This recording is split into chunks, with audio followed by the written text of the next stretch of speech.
upstairs. Don't worry about it yet. But they don't say they. I didn't know if you guys was in here. Okay, thank you. Good morning. Am I on?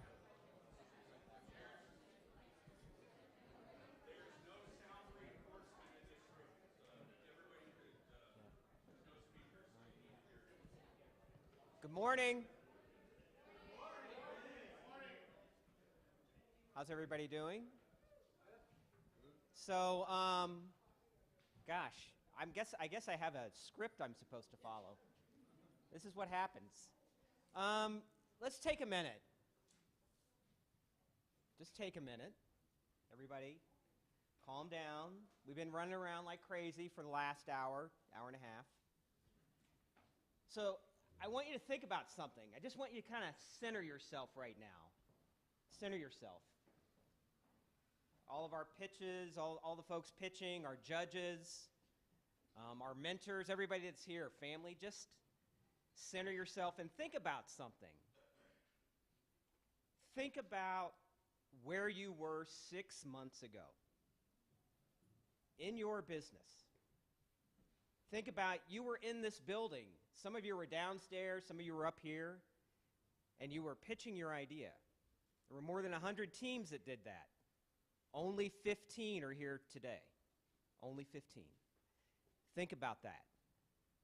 Think about how far you have come in a very short period of time. In 6 months, how far you have come. The things you didn't know then that you know now. The things that you did not believe about yourself, about your idea, about what you were doing that you believe now. Think about that. So just kind of center yourself. Kind of center yourself. How far you've come. And then tell yourself something. You've got it. You've got this. You already won.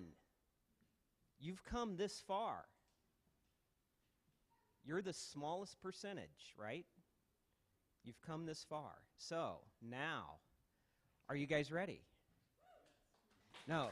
Are you ready? Come on, I want to hear it. Are you ready? Come on. Come on. Stay over here? I'm being instructed to stay over here. Me standing in one place and talking never happens. That does not happen. So, good morning. I'm Vince Lewis. I am the Associate Vice President of Entrepreneurial Initiatives for the University of Dayton, the Executive Director of our Center for Entrepreneurship, and President, proud President, of the Hub powered by PNC Bank. And I want to welcome you to the final round of Flyer Pitch.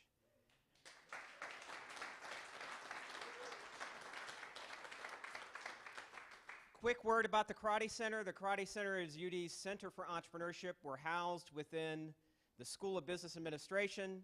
Although we work across campus, we work with the University of Dayton Research Institute, with our School of Engineering, our College of Arts and Sciences, our School of Education, and our School of Law. We run lots of programs. Our two big initiatives are the Hub, powered by PNC. 50 cents in the first minute, Dave. How do you like that?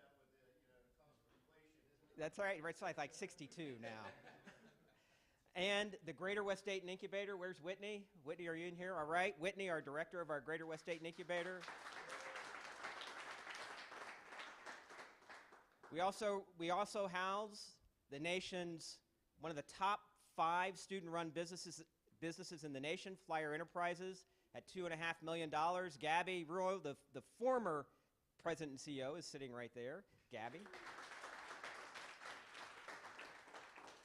Flyer Consulting, our student consulting organization that also has their own microloan program. Flyer Angels, our $1 million seed fund for angel investment in startups. And Flyer Pitch, as well as myriad other programs, including the Stitt Scholars.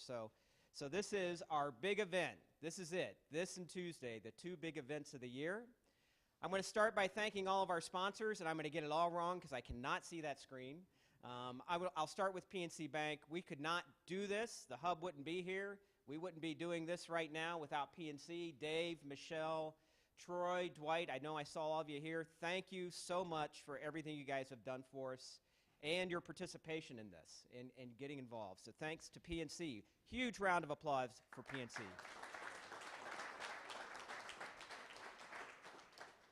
Scott Korndike and his team, my partner in crime, my work wife. Is it Scott Lewis or Scott Korndike? I can't remember. Yeah. So the Entrepreneur Center has been a huge supporter of the Karate Center over the last few years and a huge supporter of Flyer Pitch. Their ESP program, it really allows our top teams in the tech track to move forward. So huge round of applause for the Entrepreneur Center and everybody within the Entrepreneur Center, including the Small Business Development Center. Kim's over here, so round of applause.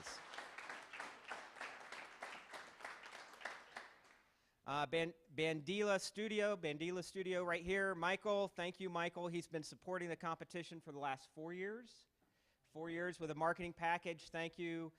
We've got Propel Dayton, and I don't know if Matt's here or not, but Propel Dayton out of the University of Dayton Research Institute, Enterprise Roofing, InSource Consulting, Flyer Consulting, I think I already said them. So a huge, huge group of people.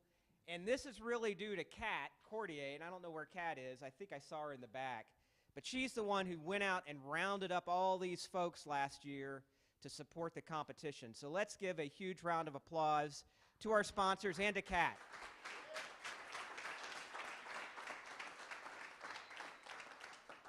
We can't do this without judges, and we need judges who are serious, who understand business, who understand what they're looking at. So I'm just going to go down the table. We've got Aaron DeLito, a judge for the last 10 years. Aaron, thank you very much. Hong, our student judge, also one of my students. Yeah, you've got like one more thing to do in my class, right? Okay, Troy, thank you. PNC Bank, Scott Korndike, Scott Murphy, used to be Downtown Dayton Partnership. He does something else now. I'm not sure what. So those are our ESP Tech Track judges. Thank you, judges. No bribing the judges unless it's a really good bribe. It's got to be a really good bribe. All right, but no bribing the judges. Yeah, it worked for just caking it. Our Main Street Track judges, Bernard Dallashow. Bernard, I know you're around here somewhere. I saw you with your young one. Bernard, Kim Woodbury from the Small Business Development Center, Dwight Dewberry from PNC Bank, Lakeisha Grant from the Entrepreneur Center, and Gabby is also one of our Main Street judges. Josh could not be here today. He's one of our faculty from UD. And then our nonprofit judges, we've got Peter. Peter's been judging in this competition for the last few years and supporting us. Thank you, Peter. And the Collaboratory. If you haven't supported the Collaboratory, you should. They're doing great work. They're also my neighbor downtown. Shannon Issam. Shannon, where are you? Shannon, thank you for being here, one of our nonprofit judges. Michelle Kay from PNC Bank. And I think I got them all. Who did I miss? Did I miss somebody? I know there we go. Yeah, Molly. Thank you, Molly, for being here. Jeez. It's on the slide. I can read it. I knew Dan wasn't here. So you're in the third round. This is it. This is the last thing you have to do in this competition other than show up on Tuesday evening. And today we're going to give away more than $100,000 in cash. Well, not today, on Tuesday, but over the course of this competition, it's $150,000 in non-diluted equity. Don't we all like that if you're an entrepreneur? Non-diluted equity. It's not a loan. We don't want a piece of your business. We want you to thrive. We want you to succeed. On Tuesday, we will have our banquet, and that's when you'll find out the winners. We'll have our finalist announcement Tuesday evening right here at the arcade. I think we kick it off with cocktails and hors d'oeuvres around 6 o'clock, and we'll probably finish up around 8 or 8:30 in the evening. So everybody come out Tuesday. You're all invited. Enjoy our annual banquet celebrating our seniors, our programs, and our flyer pitch winners. So today, where are we going to be? In this room, we've got our ESP technology track. Up, if you go down this McCrory building, you go all the way down to the end and go up the stairs. That's Main Street 305, 306. That's where our Main Street track will be. And for our nonprofit track, we're down in the gymnasium, the Institute of Applied Creativity space. downstairs. So you're just going to take the steps, go all the way down to the basement, and walk into the gym. And I believe you guys are in Jade, which is the middle room. So, good luck today. Pitch well. You guys are prepared. You're ready. I know many of us in the Karate Center have met with many of you. Have fun. Have fun. Reflect on how far you've come and how far you will go in the next 6 months. Good luck.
big leagues. I'm nervous, and I'm not presenting anything. I'm nervous for you. So now you're not. Now you're nervous, right? So just a couple of housekeeping items. I've got the mic. This is for our streaming. It's not going to amplify, so still speak loud enough for everyone in here to hear. Be better than Vince, and don't hide behind the pillar unless you really don't want to be on camera. Thanks, everyone, for being here. Congratulations to our finalists. Just a reminder that you've got 30 minutes. That includes time for questions. So if you go 30 minutes in presenting, the judges can't ask you any follow-up. I'd say that's not a great thing. So make sure you give the judges some time to ask some important questions. Because this is an open space, let's try to be respectful and all stay in the room as much as you can, not leaving during any one presenter's presentation. And we'll get things kicked off. You see the order there. We're going to start off with Chris, with CJD, and we'll proceed accordingly. So, Chris, you ready to roll? Ready. All right. Send that wherever you want here.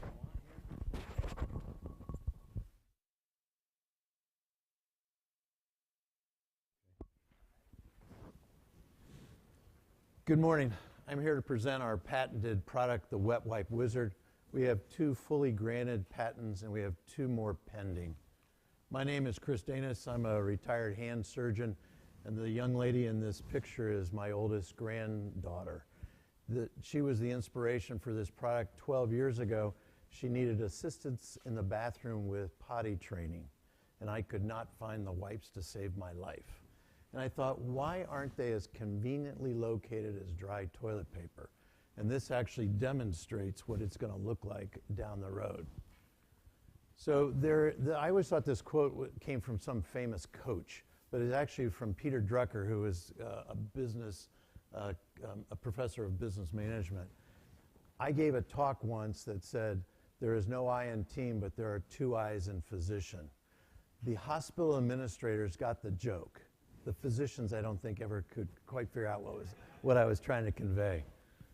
There is 1 I in inventor, but he or she may be the least important person in the process. I have a team behind me. These are companies, interestingly, almost all of them are based in Ohio or have some Ohio affiliation. But I would not be here without these companies and these team members that have gotten me to this point. The scope of engineering to go from an idea to a product is immense, and it's a challenge. Just for clarification, sometimes I use power box unit, sometimes I use the word Wet Wipe Wizard. Cartridge is equal to refills. Both of these are included in the patent because we had to create our own cartridge for this patented device. This is where we came from. Far left is the 3D printed version of at least what my idea was. The middle one is the mechanical version, which was a wind-up device, and the one on the right is one of the first powered ones. If you think mine looks funny, I would look at this, Apple Computer A. It later became called the Apple Mac. That prototype sold at auction for $900,000. This is our unit in an animated form. You simply open it, drop in the cartridge, close it up, and you push a button and a single wipe is dispensed. From my standpoint, the problem was the wipes were either inaccessible or when you wanted to dispense a single one, several came out. So what we did was we said there had to be a better way. Our solution was the Wet Wipe Wizard, putting clean within reach. This is actually a display mock-up. This is the unit. You can attach it to about 95% of existing toilet paper holders. It does not interfere with the toilet paper. The toilet paper can be changed without taking the unit off the existing toilet paper holder. It can be converted into, by taking the arms off, it can be converted into a tabletop unit just as simply. This unit can sit on a countertop or a baby's changing table. Same feature. Push a button, you get a single wipe. To give you an idea of the broad market we're dealing with, baby wipes represent a $1.3 billion market in the United States. Personal flushable wipes, $500 million. Disinfecting wipes, $1.5 billion. Obviously, this market grew during the pandemic. We looked at market segments. The two that we concentrated on are baby wipes and personal flushable wipes. The reason is disinfecting wipes, there's a barrier to entry because of EPA requirements and regulations. It takes a lot of money to challenge that. So and the baby wipes, it's new parents, grandparents, child care centers, flushable wipes, residential, assisted living, hotel industry, and GI centers. This is a video that we showed to 200 respondents in a survey. We then asked a series of about 10 questions. This is the summary slide that said, yes, there is a problem with wasteful dispensing. It is useful, and that at least 60% said they'd be interested in purchasing it. My last presentation, the student judge asked the question, why 88% but only 60% were willing to buy it? I went back to the company and I said, okay, here's the question. And they said, good marketing plan. It drives this 60 up to the 80. So we also, in March of this year, we got a company in California to do some research on just baby wipe dispensers, not the wipes. But in 2022, $70 million worth of baby wipe dispenser units were sold, which amounted to about 3.8 million of these things. They have different features, so it's an interesting market. These are our competitors. They all basically have the same function. They all require manual dispensing. You grab the wipe, you pull it out, and you hope you get one. Usually you get several. The only thing that's different about the Munchkin variety is that you can wave your hand over it and the lid automatically opens up. But that's the price range for our competitors. This is a video we sent to a second group of 200 respondents and asked them, again, this series of questions. And again, the findings proved our point. There is wasteful dispensing, there is an interest, and almost 60% said they would be willing to purchase it. These are the competitors. These are big competitors. Cottonelle is actually a Kimberly-Clark product. They're the number one. The only thing that really differentiates our wipes from the rest of the competitors is the automatic dispensing unit. Otherwise, they pretty much have all this about the same features. Pricing-wise, we also looked at this. Dude Wipes, which is an unbelievably successful company, they came up with an alternative. They said, okay, you have to take your existing toilet paper holder off the wall and mount ours on there, and it's basically a box that you put their unit, or that you put their packaging in. The rest of them try to take dry toilet paper and turn it into wet wipes. Not very successful because the absorption time to make something wet is a while. It doesn't work. My favorite is the one in the center, which is a bamboo pole with an inverted dispensing box. $64. The price was cut off on that one. So Mintel, which is a research organization, did a study in 2020. It said the 5 key things to drive consumers to the market for wet wipes is easy to open, easy to store, easy to recycle, refillable, and in my opinion, the number one reason, they want something that dispenses a measured amount. Wet Wipe Wizard does all 5 of these successfully. That's the Wet Wipe Wizard. Now we're transitioning to the financial side of the picture. We strategized how you get this to market. We plotted the value to us versus the speed to market. Going from 1 to 3, the fastest speed to market would be to license or sell the patented IP to an existing company. The second is to try to partner either with a wet wipe manufacturer or a consumer product manufacturer. And the third is direct to market, self-production, self-marketing, and then selling it through e-commerce such as Shopify. When we did the financials, the only thing that we could control, the only knowns we had were this. So that's where our financials are based out of. but you can see the speed to market is probably quickest if we sold the IP or licensed it. Here were our assumptions. We said that we could sell 20,000 of these in the first year. This amounts to an infinitesimal amount of just baby wipe dispensers compared to the market. We chose an expected retail price of $59.99. The refill cartridges, for every power box you purchase, in a given year, you're going to need 15 refills on average. But in subsequent years, you're going to still need the refills, even if you bought it 3 years ago. This is a graphic that sort of demonstrates this. The economic or the revenue driver are the refills, not the power boxes. This is very comparable to a razor blade handle and razor blade refills. This is the power box gradual increased sales, 20% year over year. This is the 15-to-1 ratio. And in year 2, we said that probably there'd be some attrition. Children would no longer need diaper changing. There'd be some fall off.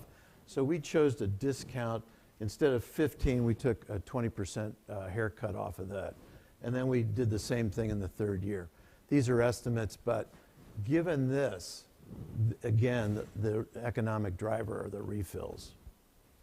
We did do a very strategic cost of goods sold. These are domestic numbers. These are at 20,000 units. So imagine if this was scalable, or if you could do this offshore and obtain a lower pricing. But we said that the cost would be $44 for the power box and $2.75 for the refill. This is somewhat of a summary slide that says at $44 cost of goods sold, expected price $59.99. It's a gross profit margin of 27%. The refills, you can see $2.75 with an expected price of $4.99. The gross margin is 45%. This is not an outrageous price. The refills go all the way up to $8 for a refill unit. So we picked, we came up with this $4.99. These are the financials. This is basically says in the first year we have a gross profit margin of 37%. We end up with a net profit margin of 9%. It continues to increase with time. This is the same slide. This is just to check your vision, but this gives the line items of the operating expenses. But it's the exact same slide. 37% gross profit margin. Year 1, 9% net profit margin. So back to number 1. These are the potential partners for licensure. We've actually talked to 70% of the companies that are up on this screen. We've actually talked to others, but I have an NDA that precludes me from telling you about them. These are either baby wipe dispensers or wet wipe manufacturers. We hope to have a discussion with another 30% by the middle of the summer. The importance for me for this award, this Flyer Pitch Award, is it's a validation of the product, exposure of the product. There are a lot of UD graduates throughout the country working at P&G, Kimberly-Clark, you name it, that I think would be, the exposure of this would be excellent. The funding, we would use it to complete the research and development. We have a marketing video that we are scoping out to produce. And then there is a convention for everything in the world. Every year there's a thing called the World of Wipes Conference. Okay? It's an international conference. It's being held in Atlanta this year in July. Over 500 participants attend. The biggies attend. P&G, Kimberly-Clark, you name it. We have a tabletop display reserved. We plan to meet with the companies that we've already talked to, and we hope to engage the 30% we haven't. We have been able to submit our beta prototype to this conference, to be considered as part of the Innovation Award. They only give 2 of them out, and there are probably many accepted, but they did look at ours. They said it is what they want, and so we're shipping it to them in early May. So that basically rounds out my presentation, and so I'll answer questions. But this is the functioning product, and you can do it. This has the membrane switch, which we have this, and feel free to push it to your heart's content and snap off a wipe. This was our, just to show you this one opens and closes. That one, if you open and close it, you have to reset the whole thing. But this just shows you the method of how this goes in and open it and close. So those are the 2 prototypes. This is the one that functions also and is on the display. You simply push it, snap it off. And so I'm happy to entertain any questions at all. Chris, where do people buy these wipes? Majority are bought at big box stores. Second would be online. And have you talked to any of the big boxes? Is that one of the NDAs you can't talk about? No, it's not, unfortunately. I would love to. No, I have not. I did put in some brokerage fees in the operating expenses, because to get into the big box stores, you have to pay brokers and things like that. So our goal, if we did this self-production, would be to do this e-commerce, generate some sales, and then approach the big box stores. We do have a boutique pharmacy network that we have approached, and they will consider putting it in their catalog for their boutique stores. Are the licensing fees you're talking about then exclusive? I know there's a difference between non-exclusive and exclusive, and we haven't gone that far down the road. But there is interest. We think there is interest. And when you the $59 that you're talking about there, does it include a cartridge? Not include a cartridge? And that's just for the power box unit alone. Power box. Yes. Chris, can you talk to sort of the broadness of the patent? Is it like motorized dispensing wipes, or what? So what about the box? What do you have? So Yeah. So I asked about the broadness of the patent and what's specifically protected about the box. So it's a utility patent. The original one was based on the mechanical wind-up. The second one is based on the motorized thing. So and then the patents that are pending, we tried to protect the cartridge because this cartridge is designed to tear off. So you drop this in, and this has got a measured height, because in that unit, it uses an encoder on the motor to count the number of revolutions so that the wipes are dispensed on a regular thing. So this is also covered in the patent. You actually crack it off, and then the thing pulls it out. You drop it in, and it pops up. So it's the and we actually we only had to go through one iteration to get the first and second patent through the patent office, which is, from what we understood, that was pretty good. When do those issue? 2020 and 2021. The ones that are pending, we had a provisional patent that went away in February, and we filed a non-provisional this past February of 2023. And that includes features that some of our competitors have, but that includes, let me just show you, larger. So this is a commercial unit we have as part of the thing. This one's much larger than what you're looking at. This is potentially for the disinfecting wipes. So we have it on the drawing boards, and there's a patent pending, but there's a lot of money to get that going. So I've seen this diagram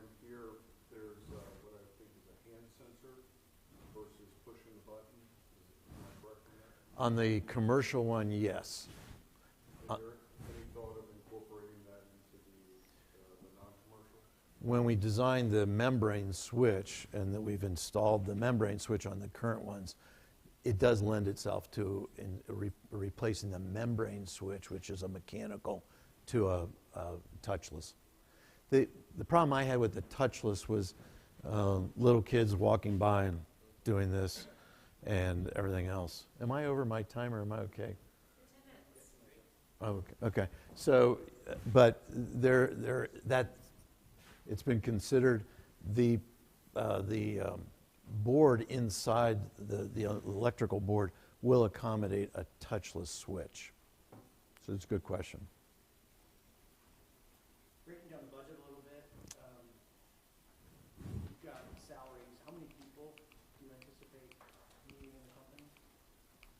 So from my standpoint, this is all going to be third-partied. So I'm talking 2 or 3. And yeah, I have no great interest in assembling this myself and things like that. I mean, my hair is gray for a reason because I'm a little older than most of the presenters here today. But yeah, it's I have a COO for the company who is stuck in California, could not get out to be here today, but she's quite capable. We think we can third party this if we have to. Just managing the production, managing the relationships. Yes, and we've had great conversations with companies. Think Patented. They actually mocked up the box for me free of charge. I mean, they would like to do the packaging and stuff. So. I have a question. So how many uses does each roll have? And like, whenever you buy a refill, do you have to buy like a new cartridge box every refill, or you can just buy the roll separately? So the cartridge holds between 42 and 50. Depends, right now the ones that are in front of you have 42 of them in there. And so the wipes would come in the cartridge. This is what you'd buy pre-filled in that.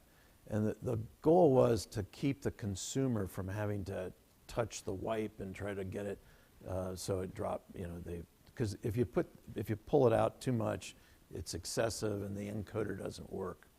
So yeah, you'd buy this.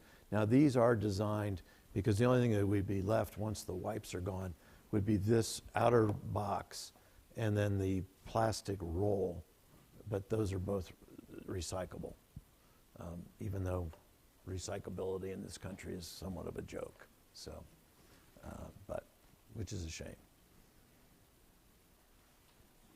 How long do those cartridges last?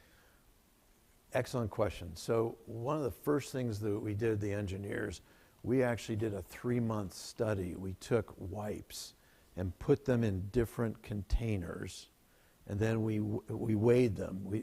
We couldn't really do a moisture thing, but we weighed them with the thought that the reason why they became lighter was because they lost moisture. 3 months.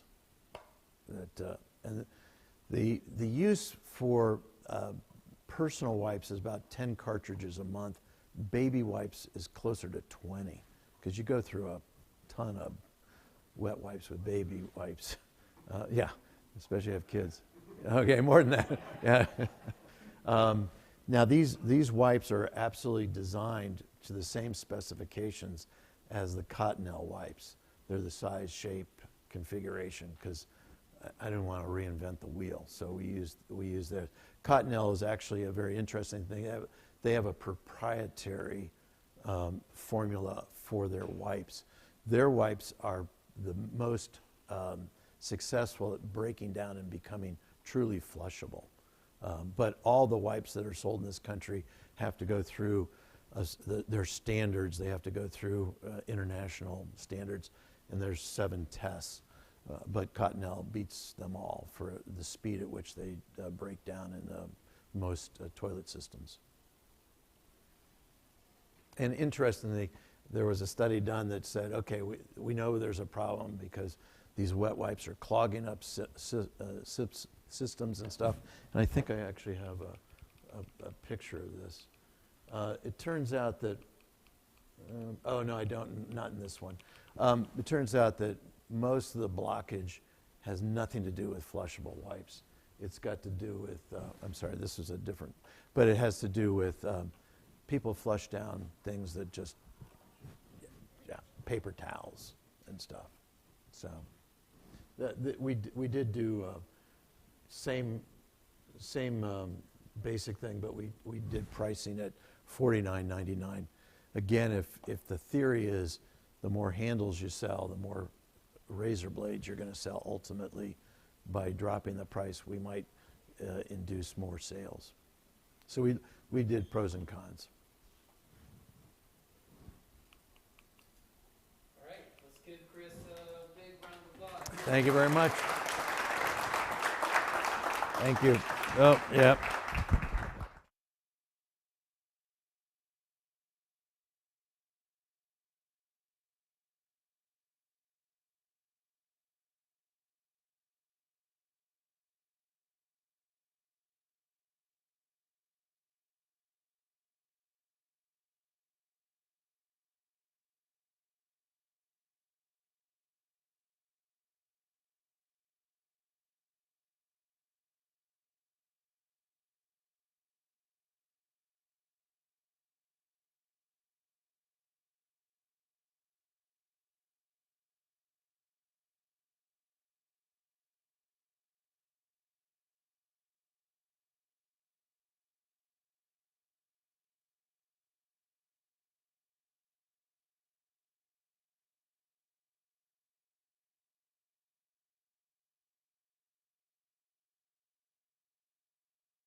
This is a test. Can you hear me? Maybe it'll pick you up if you even just leave it here.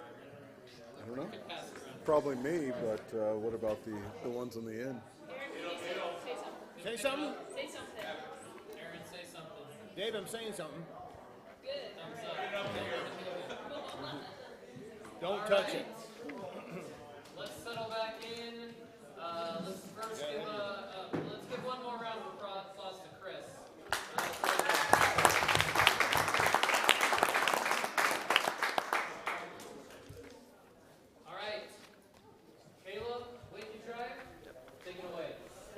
To be clear, these aren't bribes. We're just using you guys for free marketing as you guys get out to the public. Anyways, I'm Caleb Dunn. I'm founder and CEO of Wake Drive. And everybody else has and is going to come up here and tell you guys about how they've done amazing things for the last 20 years, which they have. Everybody in this competition is absolutely incredible. Well, me, I'm a junior electrical engineering student at the University of Dayton. I can't even buy a beer yet.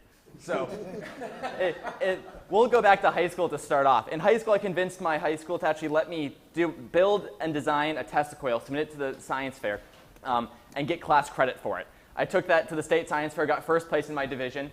From that, I actually met one of my future employers and got my first internship. From there, I've had 7 years of work experience doing everything from designing the control system for an articulated head missile for the Air Force to designing and testing the autopilot for an autonomous watercraft for the Navy. After doing all of that stuff, I wanted to do something by myself. So I set out to start my own company. And I started a company, and we actually designed for a client the first battery-powered portable steamer device. She moved on with that. She's moving towards production, and I decided to start Wake Drive. I've been skiing since I was 5. My uncle has always had a boat, and we just got a boat about 4 years ago. And they're crazy expensive. They're super loud. They're noisy. They're nasty. They're awful experiences when you're in the boat. It's great being behind the boat, a ton of fun, but you can't hear anything and you practically go deaf sitting in them. So we wanted to change all that. And with the technology that we have, it's completely possible to do. But I can't do it alone. So we put together an amazing team to do it. Dave Dunn is my co-founder, and actually he's my dad. And he has over 30 years of test experience from launching missiles to testing the F-22 Raptor. 2 of our most recent additions are Jim and Emerson. They're actually our patent lawyers. They've been working with us. We have one provisional patent in. We actually got it filed yesterday. And we have another provisional patent that's almost ready. Luis Estevez, I'm sure you guys know. He's a crazy scientist turned entrepreneur who's helped us. He's been with us before we even started Wake Drive and helped encourage us and support us all along the way. Pat is actually the chief investment officer at Hailstat, which is an investment firm, and he's been helping us organize the company in a way that will look promising to investors as we move down the road. Lindsay is an agile advisor at Northrop Grumman and has actually been helping us apply those same principles to maximize the efficiency of our design as we move forward. Our last 2 advisors, we actually got through this competition, which we're super grateful for. There are so many opportunities that have been opened up just by being part of it, and we're really appreciative. The first one, Michael, we really want to say thank you so much for helping us establish a brand identity. You can see on the hats in front of you in our first slide, we have an incredible logo that they helped us put together and get everything all set. And then Patricia. Patricia's helped us go through and set up the business plan, get everything cleaned up, and make it all very presentable, as hopefully you guys have seen in the documentation. So we're building an electric drivetrain for the boat, and this is the heart of it. You can actually see a 3D printed model here as well, and it's very small. That's a 530 horsepower electric motor, which is plenty powerful for a boat. Actually, the most powerful, it will be the most powerful standardly available option. In comparison, a gas motor looks like this. Those are scale models for you guys. There's an incredible size difference, and you can see the absolute complexity in it. There are over 1,000 moving parts in that engine. There are less than 20 in the electric one. Each part is a potential point of failure and a part that you might need to replace in the future. Not to mention that many of the parts in the internal combustion engine are operating at over 2,500 degrees Celsius and over 1,000 psi. That's terrible conditions for any part to last a long time. But why does it have to be so big? I mean, you guys have seen Honda Civic engines. They're way smaller than that. Well, in water sports, you start off under the water, and to get to the fun part, you have to get on top. That means you need a ton of power to get you out, a bunch of oomph. You need that torque. If you've ever been in a Tesla, you know just how much you get thrown into the back of your seat when they step on the throttle. Electric has that. Gas isn't quite there. See, a gas torque curve starts off low at low RPM before climbing to high torque at high speed. But by the time you get to high speed, you don't need the torque anymore. You're already on top of the water, which means that you need these massive engines to get that low torque starting value up high enough to actually get you out of the water. The electric engine's the opposite. I mean, you start off high and you keep it high throughout the entire power band that you use, which means that you have all of the power whenever you want it immediately. Same thing as you experience in a Tesla. And this has actually allowed us to develop the second system that we are currently working on getting a provisional patent on. And it allows you to just put the throttle down and it'll take care of the rest. It controls the acceleration to a predetermined curve and gets you up to your set speed and then holds you there. This means that it no longer matters whether you have a driver that has 30 years of experience or is the first time on the boat, because that's the #1 thing that makes a difference when you're learning how to water ski, as well as how exhausted you are when you get on top. If you have a bad driver, you get drugged through the water for 30 seconds, holding on, basically trying to bench press or deadlift the boat. It's awful. This completely eliminates it. It lets anybody do it just with a push of the throttle. The torque isn't the only problem. The bigger you get, the louder you get. You guys have heard the big trucks. I drive one. They're loud. Boat engines are even bigger than truck engines, and they're even louder. There are no regulations on what you need to have in terms of mufflers on a boat, meaning that most of them are well over 90 decibels. The safe hearing guideline level is at 85. So just being on these for long periods of time can actually damage your hearing. Ours is exactly the opposite. It's less than 50 decibels, which means that the waves are actually louder than the motor. We got it outgoing, and it's incredible. It's a completely different experience because you're sitting on the boat, and you can just hear the waves splash against the side of the hull as you're going. You can't even hear the drivetrain. It's completely different. And it's a lot more comfortable. You can talk. You can have a conversation with other people on board. You can socialize, which is amazing, but that's not the biggest thing. Boating is inherently an uncompletely plannable. There are going to be unforeseen circumstances, and there's nothing that you can do about that. There's going to be at some point where, when you're out, that you have an emergency and you need to communicate quickly and effectively. Imagine trying to talk next to a helicopter. You can't get somebody's attention, much less tell them what you need to do and have them understand quickly. When seconds matter, that's a safety hazard. And it's something that you don't need to worry about when the waves are louder than your motor. The noise isn't even the biggest issue either, though. The environmental aspect is. And as soon as I say environmental after saying electric drivetrain, the first thing that everybody thinks of is emissions. And that's true. There are no emissions, which is awesome. But in terms of boating, that's a small piece of the puzzle. A bigger one is the oil. Oil and gas leak into the lake. If you've ever been to a boat ramp, you've seen just how disgusting it is. You get there and the whole water is shiny. Water is not supposed to be shiny on the surface. It does not look good. Definitely not healthy to be in. And it's crazy because for water sports, you're about to hop in that water. You should care a lot about what the water quality is. So the reason that there's so much oil and gas in it is because gasoline engines, with those super high pressures, they have often leaks, and there's not really much you can do about it, which means that it gets down into the bilge of the boat, and then as you get in and out, water flushes in, and it all gets flushed out into the lake. That still isn't the biggest issue, though. The biggest issue is the environmental contamination. The cross-contamination between lakes allows invasive species to move in between lakes, meaning that you actually have this huge problem that causes over $21 billion a year in damages in the US alone. The US government spends $260 million a year trying to prevent this. And this is all because these huge gas engines, they're super inefficient. They're only 35 to 40% efficient, meaning that you're putting out 400 kilowatts of heat when you're going at full bore. That's enough power to heat 8 houses. The only way to get rid of that is the way that they currently do. They grab water from the lake, pump it up through the engine, dump it back out into the lake, meaning that water goes up through the engine, leading to another possible entry for oil and gas, but also leaving a spot for water to sit when you pull the boat out, meaning that even if you spray down the outside of the boat, you still have water. So as soon as you put it in, that water gets flushed out into the new lake along with all the microorganisms that live within it. Ours doesn't have that. The system that we got patent pending yesterday is a completely closed-loop cooling system, completely new, and it lets us have absolutely no transmission between outside the boat and inside the boat. We keep all the nasty stuff in and all the good stuff out. So we've made quite a bit of progress from the last pitch to this pitch. We've been running as fast as we can. From a business point of view, we've started pursuing a partnership with the University of Dayton Research Institute, specifically their additive manufacturing division.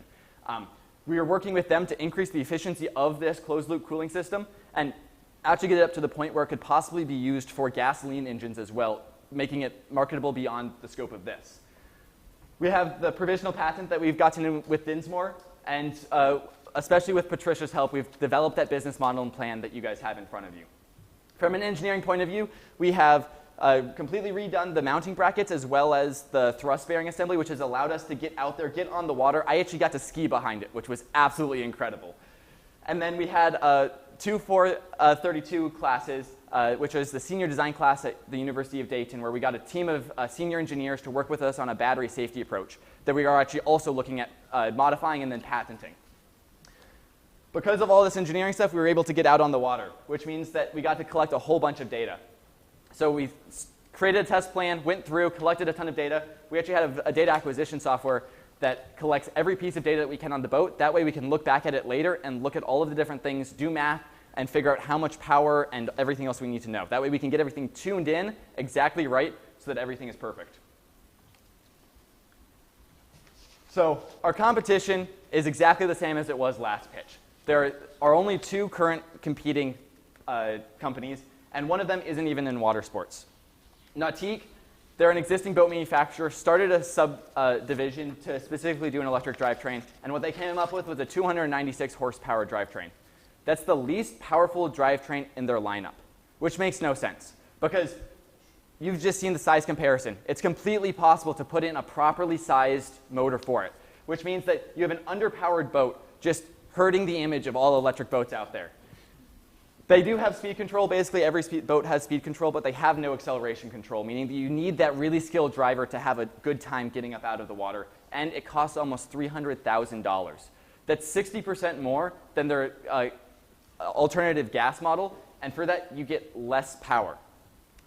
It is for water sports, but it has that open loop cooling system, which means you're dumping all of those microorganisms from one lake into another as you switch between them.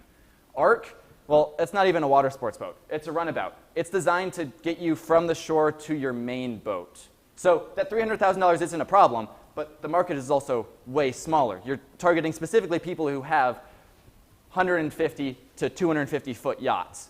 So it's a much smaller market, and it still has that open loop cooling system. They do say you can do water sports behind it, but it doesn't have any of the acceleration control or specific water sports features that people are looking for. Ours, on the other hand, we have plenty of power. That 536 horsepower will be the most powerful standardly available option. It has speed control, acceleration control, and costs less than half of our competitors. Well, it has that closed loop cooling system so that we don't harm the environment. So the current water sports market is $1.6 billion. About 13,500 boats are manufactured yearly. There are a big 3, kind of similar to the auto scene. Mastercraft, Malibu, and Nautique are those big 3. They manufacture the majority of the boats. However, there are a bunch of smaller companies that kind of fill in the gaps around there. The kind of big ones being Moomba, Supra, and Axis. They all produce about 1,000 boats a year, and we want to partner with one of them because they're a lot easier to get in with and talk with, as they're a lot smaller of companies, so they're a lot easier to work with. So we want to partner with one of them moving forward into entering the market.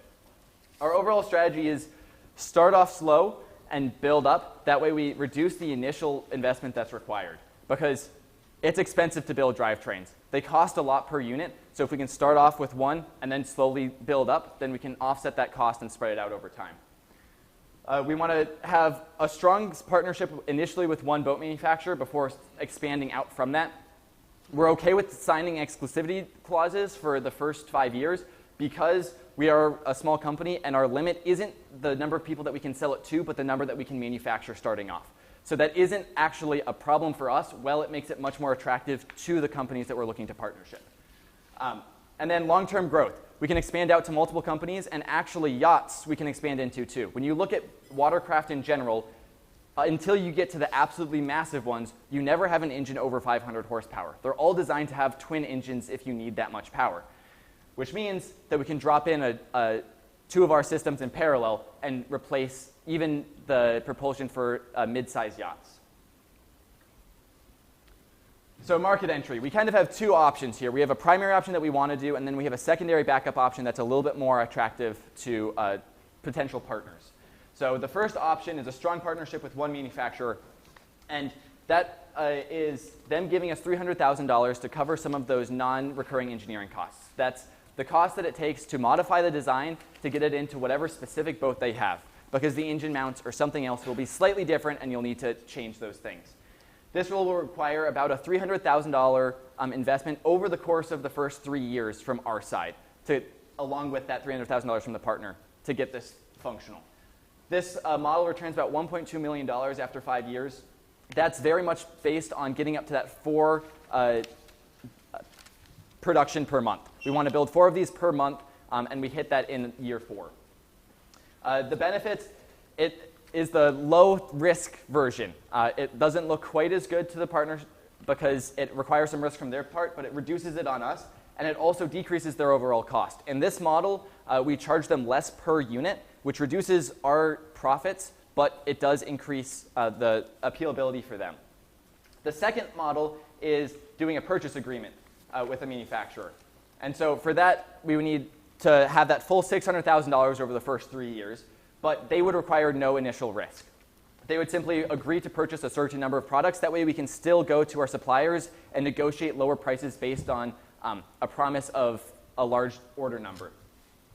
So they would then sell them at a higher price per drivetrain, which leads to our higher return of $1.8 million after 5 years. This still lets us get our brand out there. It's a little bit riskier from our point of view, but it does maximize our profit over the first 5 years, and it looks more appealing to a company that wants to reduce risk on themselves. So our keys to success are, the first one is just we got to be fast. We have a lot of IP that helps us and protects us as we get there, but same way as Tesla. Tesla was first to market. When you think electric car, you think Tesla. Neither of our competitors have made it to that size where they have that brand recognition yet. The faster you get there, the more brand recognition you have, and the easier it is to continue scaling. So we want to try and get there as quickly as possible. The other thing that we really need to do is reduce that non-recurring engineering timeline. We need to decrease, the faster that we do that, the cheaper that it is, the less engineering time that we need to pay for, which actually allows us to then more quickly scale into multiple boat holes, allowing the customer to choose what boat they like and put an electric drivetrain in it instead of being stuck with a boat that they don't want because they want electric. And then the final one is minimizing that time to quad production. The faster that we can get there, that's when things really start kicking off, and that's where we need to get. So the faster we can get there, the better. So our next steps. We want to move to a full patent on both systems. Right now we have a provisional on the cooling system, and we almost have a provisional on the acceleration control system. But we'd like to get a full patent on both of those, as well as pursue a patent on the battery safety system. We need to finish the test plan and do the testing, as well as analyze that data, and then we want to move down to talking to potential partners. Our preferred partner is going to be Moomba, but there are a couple of other options if that doesn't end up working out. And then finally, after that, going down to IBEX. IBEX is the largest manufacturer boat show in the world, and it actually is right in Florida, which is super nice. But that is entirely for manufacturers and suppliers. It's not for the public, which means that everybody there is there to make connections, which will allow us to go there, make connections with people, and figure out what people need in their specific markets. So our asks. Obviously, you guys saw that $300,000, and you're like, there's nothing that we can do for them. And that's over the first 3 years. There are a lot of things that would really help us kickstart this off so that we can move in quickly before then getting more financial support later on. So the biggest thing is the patents. Patents are expensive, but you need them to protect your IP. And then going down to IBEX, we need to get down there, do some initial marketing. Along with that, the model that we have, the current prototype, is completely functional, and it works awesome, but the boat is 10 years older than me. We wanted to minimize our costs as much as we could, so we went around on Facebook Marketplace, found the cheapest boat that we could, and used that as our initial prototype, which means that all of the upholstery was completely shot when we pulled it out. That's part of what boats are. Boats all have upholstery, and first impressions matter. So something that we want to do before we start bringing the boat to places to show it off is redo the upholstery on that. And then a couple of tools. We use sheet metal manufacturing for almost everything, meaning that a CNC router and a TIG welder would allow us to do all of that in-house, reducing costs and greatly reducing the timeline to get new parts. And then we need to go down and talk to potential partners and demonstrate our ability to build these things. So I just want to say a final thank you to Flyer Pitch. There have been so many opportunities, not just in what we might get out of this final pitch, but along the way, right? Meeting Michael, working with Patricia. There have been so many opportunities that have been opened up to it. We really want to thank the School of Engineering Innovation Center for helping us get the senior design groups going. And then Dinsmore, Michael, Patricia, and Luis for all of the support along the way and making this all possible.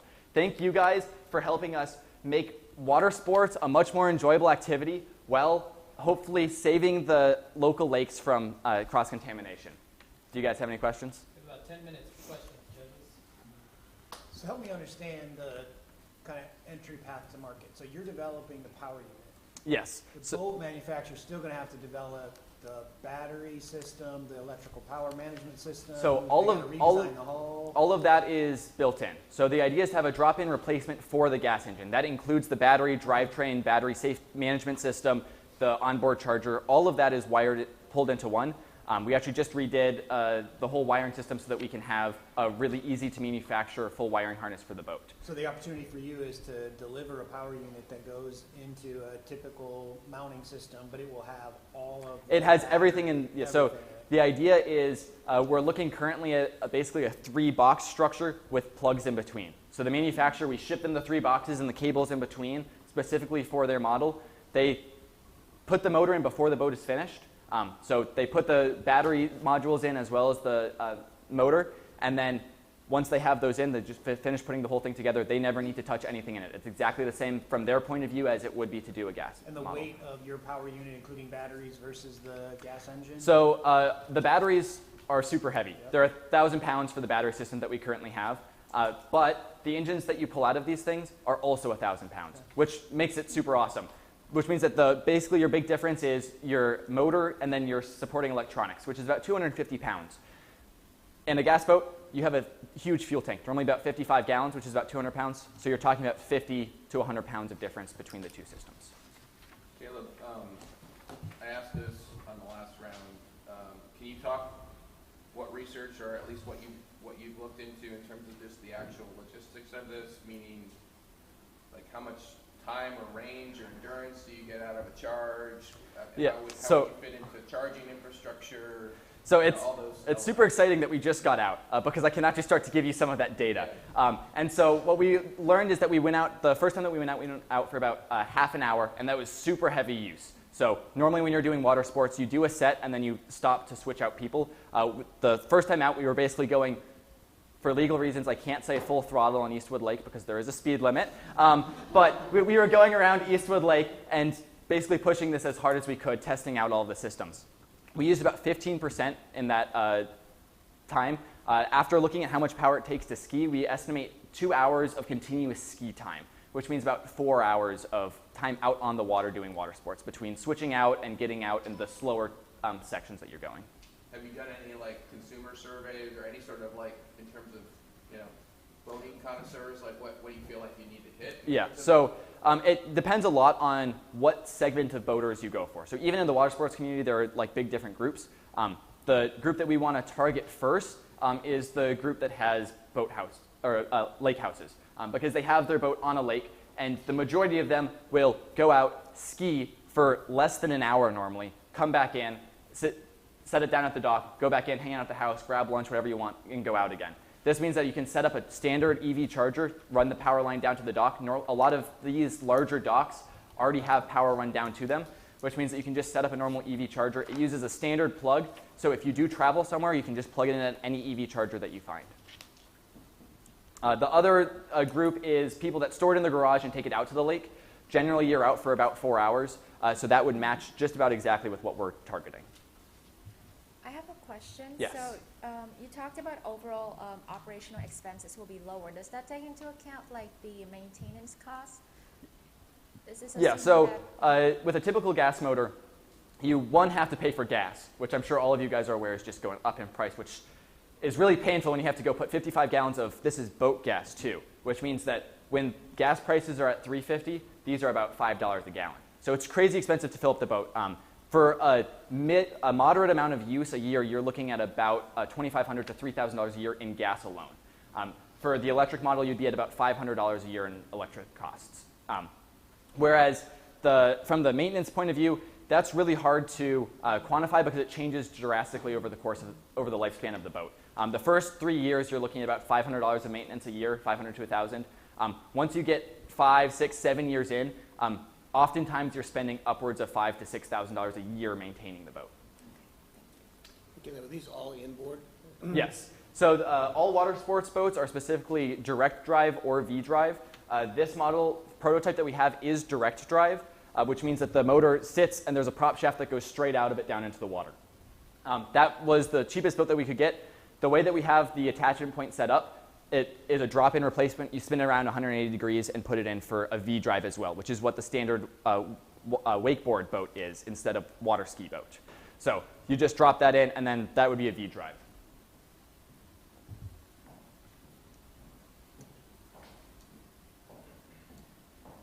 Final questions? I have a question. Yep. I'm Kabbalah from the same school, and thanks, you have a good family, supporting family as well. So my question, I'll just keep it short, 30 seconds. So I'm the living president for the Global Developer Student Club at our school. So I personally brainstormed with 2 companies, and I can't disclose as per NDA. So with due respect from you and Dan's family, I'm ready to add your time on my calendar for free. Awesome. Thank you. So, my pleasure. Thank you. Very cool. Thank you. All right, round of applause for Caleb. Thank you. And you need this back as well. As a faculty member, it's always a humbling experience to meet students who are way smarter than. All right, should we take a quick break, judges? 2-3 minutes. Yeah, let's take 2-3 minutes break, and then next up is Katie and Henry for Unlisted.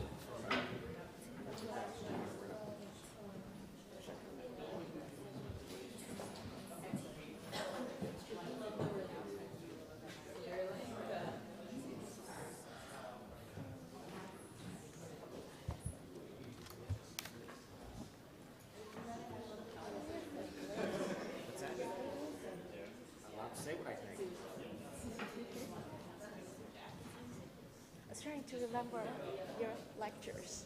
I was like, I was remembering the lectures and stuff, and I'm like,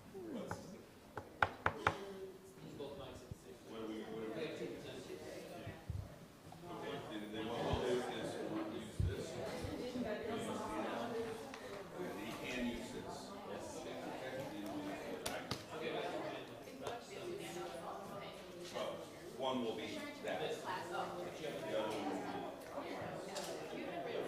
And then you're putting these on now? Don't worry about what it looks like in the picture. It's as close to the center as whenever they turn their head. And if we could hear this on the video, screaming, cut it over here. Disappear.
Is this the final?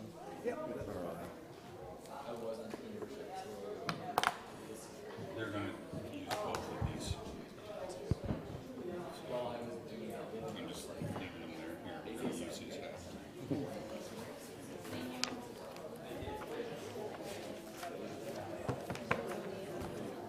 Upgrade.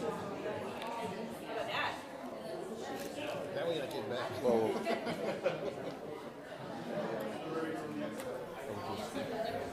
They're probably hearing us online. We talk, so.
way if you want to see it.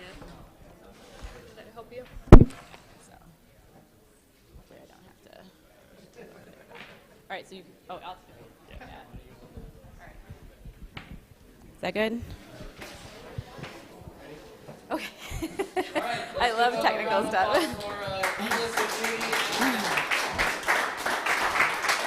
Thank you, thank you. Good morning. My name is Katie Hill, and I'm the founder of Enlisted. And I'm Henry Hagemeyer, the CTO of Enlisted. Judges, thank you so much for your time this morning, and to Flyer Pitch, thank you for the opportunity to chat with you this morning about Enlisted. Enlisted is a revolutionary new real estate technology platform where off-market is no longer off-limits. Our mission is to build technologies that create new and better experiences and outcomes for home buyers, homeowners, and the real estate industry as a whole by proactively sparking conversations about off-market homes. Our goal this morning is to prove that of all of the incredible businesses that are coming before you today, Enlisted represents the winning opportunity. So Enlisted was actually born in the middle of the pandemic when all of the public swimming pools are closed. And I happened to notice that behind a big fence and a bunch of bushes, my neighbor actually had a pool in his side yard. And even though the house wasn't for sale, my interest was piqued. And I realized there was really nothing for me to do about it other than go knock on his door. So I actually waited until he was out cutting his grass one day, and I walked over there and I introduced myself, and I found out that his name was Charlie. And I said to Charlie, you know, if you ever want to sell your house, I'm interested in buying it. And much to my surprise, his face just lit up, and he said he was actually just starting to work on his retirement plans, and they were starting to look for properties down in a warmer climate, and they were starting to think about selling this house. So this was kind of great for both of us, great news, and we chatted a little bit further, and I asked for a right of first refusal, and he agreed. And this was just an overwhelmingly positive interaction for both of us, and it made me realize that we should be having more neighborly conversations about our property plans.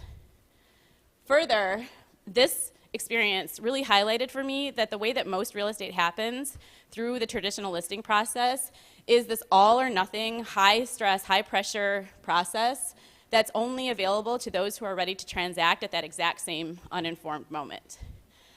There's a lot of friction in this process. It's incredibly stressful. In fact, Zillow put out a study that showed that 1/3 of Americans actually cry in the process of selling their home, and 78% of buyers report having buyer's remorse at some point in the 12 months after buying their house. Our own studies showed that Daytonian homeowners also find this process painful, and that buying a home is only slightly less miserable than the process of giving birth. And selling a home is, in fact, more miserable than giving birth, doing taxes, or hanging with the in-laws. So really, like, what we're seeing is this process makes people miserable, and so what do? They avoid it as long as they possibly can. And the business problem comes from that, is that when people avoid buying and selling homes, the real estate industry isn't making money. Let me explain a little bit further. So generally, the real estate industry focuses entirely on listed properties, which only makes up about 5% of homes in any given year, and it's even worse right now where inventory is incredibly tight. So looks like this. I want to know, what other industry do you know of that ignores 95% of the market? So this is where Enlisted wants to pay attention, to this 95% of the market that is being ignored, because this is a giant white space. And we believe that there's hidden supply and demand just below the surface of this market due to the people avoiding the process.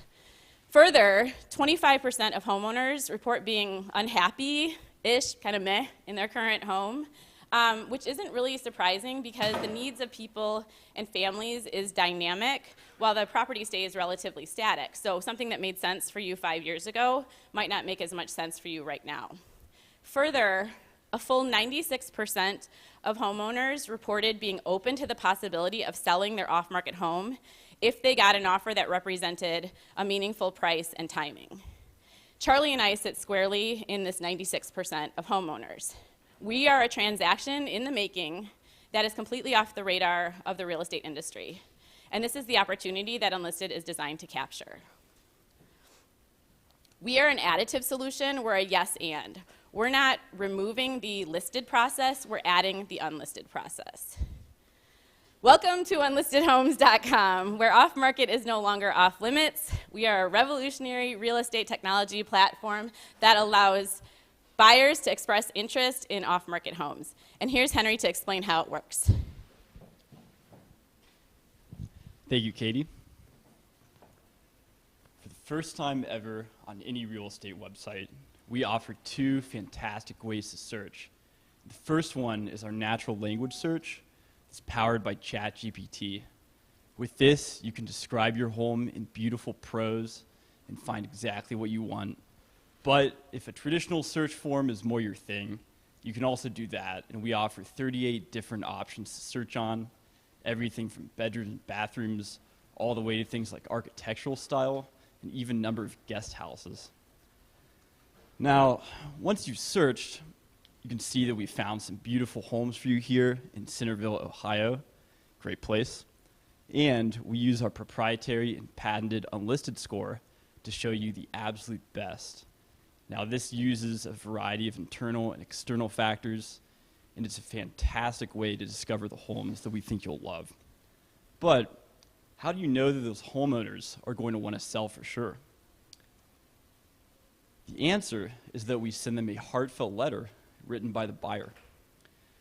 This letter is a huge part of Unlisted, and we think personal connections are absolutely key to building our brand.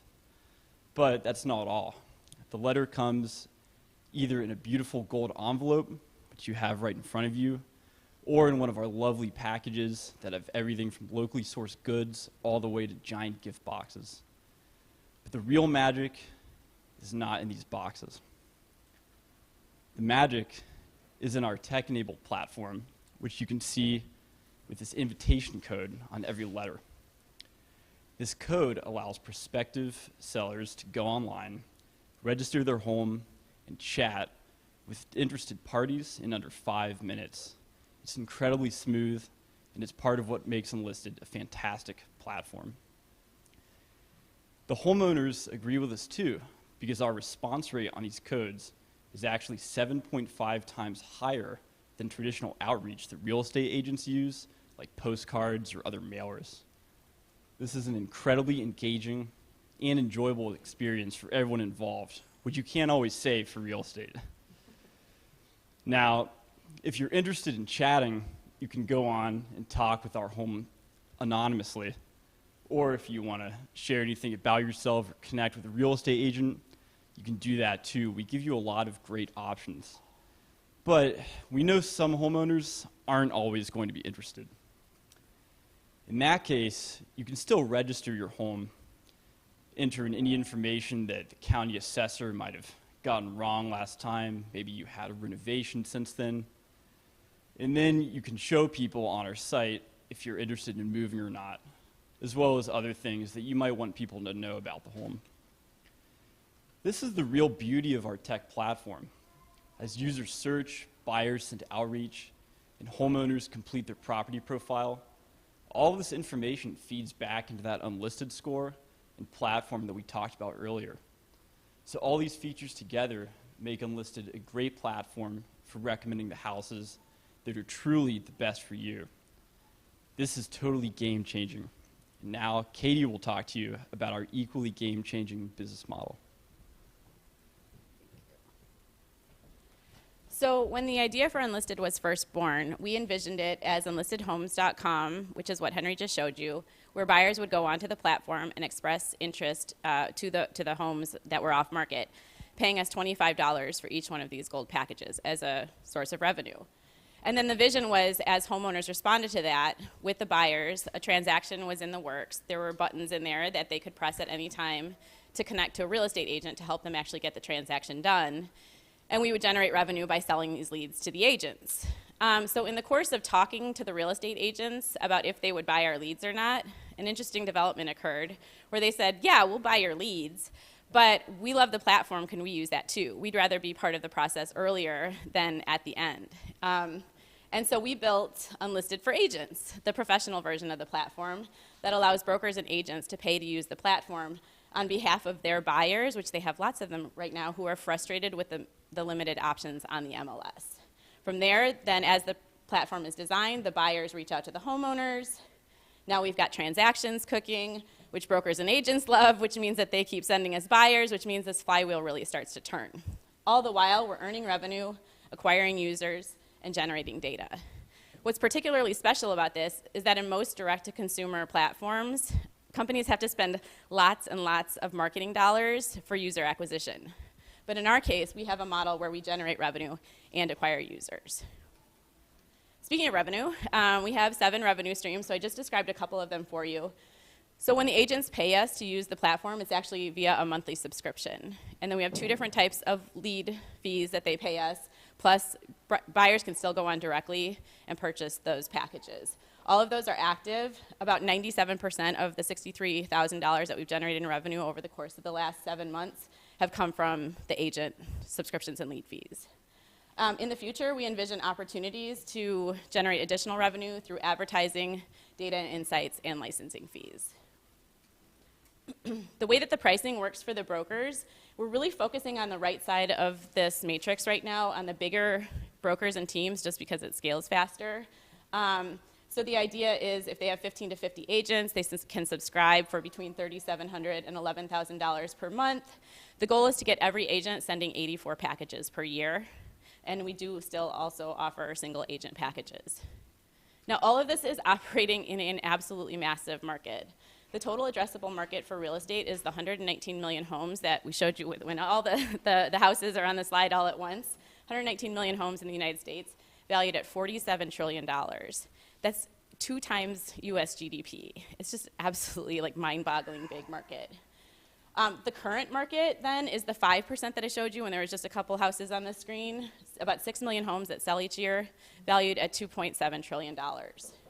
What we consider our addressable market is 840,000 homes, which I'll explain to you in a minute how we got to that, valued at $540 billion. And our obtainable market is 1,760 homes, valued at $1 billion, which is basically moving from the gold into the black by removing some of that friction. Like I said, we're additive, we're a pie increaser. So our goal is to increase the number of homes that are sold each year.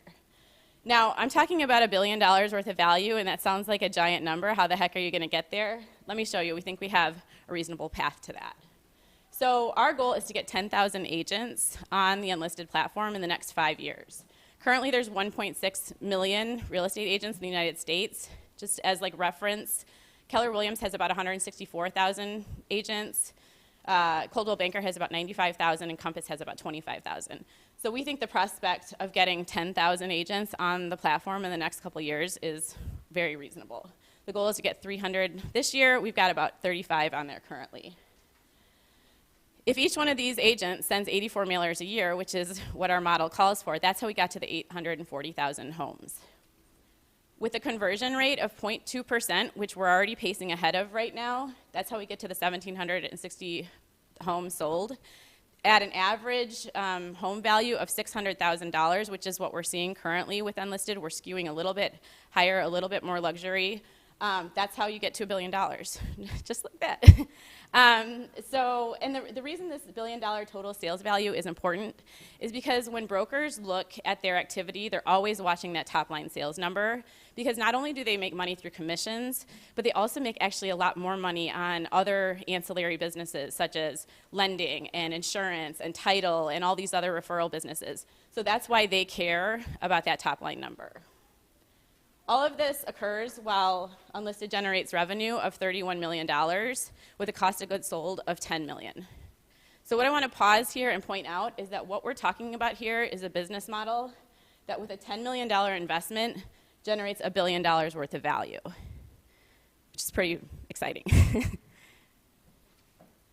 So in order to achieve these outcomes, we've assembled a world-class team. As I mentioned earlier, my name is Katie Hill. I started my career at Leo Burnett at an advertising agency in Chicago, working specifically in the database and direct marketing group for some of the world's biggest brands. And you really see that early influence from my career all over the Enlisted business model. After Leo Burnett, I went on to co-found a VC-backed technology startup called Commuter Ads, which was actually a previous winner of Flyer Pitch. Flyer Pitch was instrumental in advancing that business further, and it's since then generated millions of dollars in revenue and actually still sits thriving offices downtown Dayton.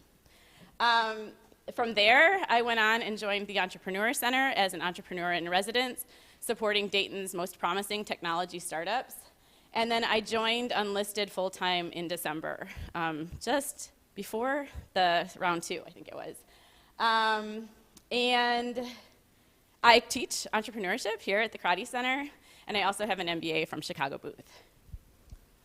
I'm Henry Hagemeyer, CTO of Enlisted. I'm Ohio born and raised, so grew up a little bit outside of Columbus. Started my corporate career working in fintech in Chicago as a software engineer, but I also worked on a few different small-scale startups before this, such as 3D ads and meal kits. I was a Techstars Chicago finalist last year, learned a lot, and then I was happy to join Unlisted. I graduated from Denison University with a degree in computer science. We've also attracted some really exciting advisors. I want to start with Bill O'Donnell, who was the chief architect and co-founder of Kayak.com, the travel website that we all know and love. They went on to sell that business twice for just under $2 billion. Bill has been involved in this company from the very beginning. We've met for an hour every single Monday since October 2021. So he has been instrumental, especially on the tech side, of moving this company forward. If we have time during Q&A, ask me how I met Bill. We also have Brian Core as a strategic advisor to Unlisted. He's a prolific Dayton area entrepreneur who's built and scaled and sold multiple businesses. And I like to say that he's a strategic savant. I mean, he's just brilliant. And we meet with him twice a week. He helped us build our 2023 plan. He makes sure that we're staying focused and achieving our objectives, basically twice a month. I mean, he's on us. And then I also want to mention Sam Parker, who is our marketing consultant. I do get told pretty frequently that our materials are beautiful, and that's all attributed to Sam's talent. It's really something to have somebody on the team who, when you have a vision and they can execute it and then elevate it, I have to give her all the credit in the world for that. We have other amazing advisors in the space of capitalization and real estate. We want to thank Mike McQuiston for being our awesome Flyer Pitch mentor, and also Jordan Rowe, who's our amazing ESP EIR. This company has been moving incredibly quickly over the course of the last 18 months or so, but particularly in the last 6 months since entering Flyer Pitch. In that time, we took the platform from a prototype to a national live platform with 119 million records in it. We raised an additional $325,000, which allowed me, as I mentioned, to join the company full time. And just since the last round, with me full-time focused on business development, we've grown our pipeline to over $100,000. As Henry mentioned, we launched the first ever ChatGPT search in a direct-to-consumer real estate platform. And I also want to highlight that together with our Coldwell Banker partners, customers, we sold the first house that was attributed to an Unlisted connection. So that was a really important milestone for the business. Our ask today is for $50,000 in capital or services for 3 main objectives that will all help us advance the company further. $25,000 to hire a part-time UX UI consultant to help improve the platform and design experience. $15,000 to continue our time with our marketing consultant. As I'm out there selling, we're kind of constantly needing to learn and adjust and develop new materials, so to have more of her time would be really beneficial as far as driving revenue. And then finally, $10,000 for IP. We actually filed our full patents 2 weeks ago. Everybody's getting it in right at the last minute, right? But we do expect that we'll have an evolving IP portfolio, and so we need to keep in touch with Tom. So $10,000 towards that. We would also ask for continued support from the organizations involved in Flyer Pitch. Being part of this process has been super helpful to the business over the course of the last 6 months. The programming around business planning, the guidance with financials, the coaching on the pitch, connections to a mentor, and then also just the opportunity to engage with other entrepreneurs and make new friends through this process. It's so nice to be able to go through this with support and not have to be alone. I also wanted to give a shout out to Coldwell Banker while I had this platform, because they were the first customer. So to be a business in town that gives a startup a chance, I just think is really cool. And they've been the best first customer you could ever possibly imagine. So thank you, Coldwell Banker Heritage. Also, a quick shout out to my Management 318-320 class, Fall 2020. Every single one of those students pitched in the first round of this competition. And when I was thinking about if I should enter, they all really encouraged me to stand up and pitch along with them. Without them, I probably wouldn't be here, so I thank them for their encouragement, because we are so glad we are here. And you know what? It does take guts for everybody that's standing up here, right? And for all those students, for everybody that's been ever part of all these rounds, like, bravo. Yeah. So I would like to conclude by sharing that I moved to Dayton more than a decade ago in pursuit of an entrepreneurial dream. And from the very beginning, the Entrepreneur Center and the Karate Center for Entrepreneurial Leadership were there. From the highest highs, many of which they enabled, to the lowest lows. Everybody tells you that entrepreneurship is hard, but I really had no idea. But the people in these organizations know how this journey goes, and they know how to pick you up and push your shoulders back and dust you off and lift your chin, and they make sure that you never give up, and they never give up on you either. And it's because of them that I'm standing here today asking you to make unlisted the 2023 Flyer Pitch winner in testimony to an exciting business with massive scale potential, fast traction, and a dedicated team. I'm also asking you to make me the first two-time winner of Flyer Pitch as testimony to this community that never quits pursuing innovative ideas. And if that's not the definition of entrepreneurial leadership, I don't know what is. We thank you for your time and welcome your questions.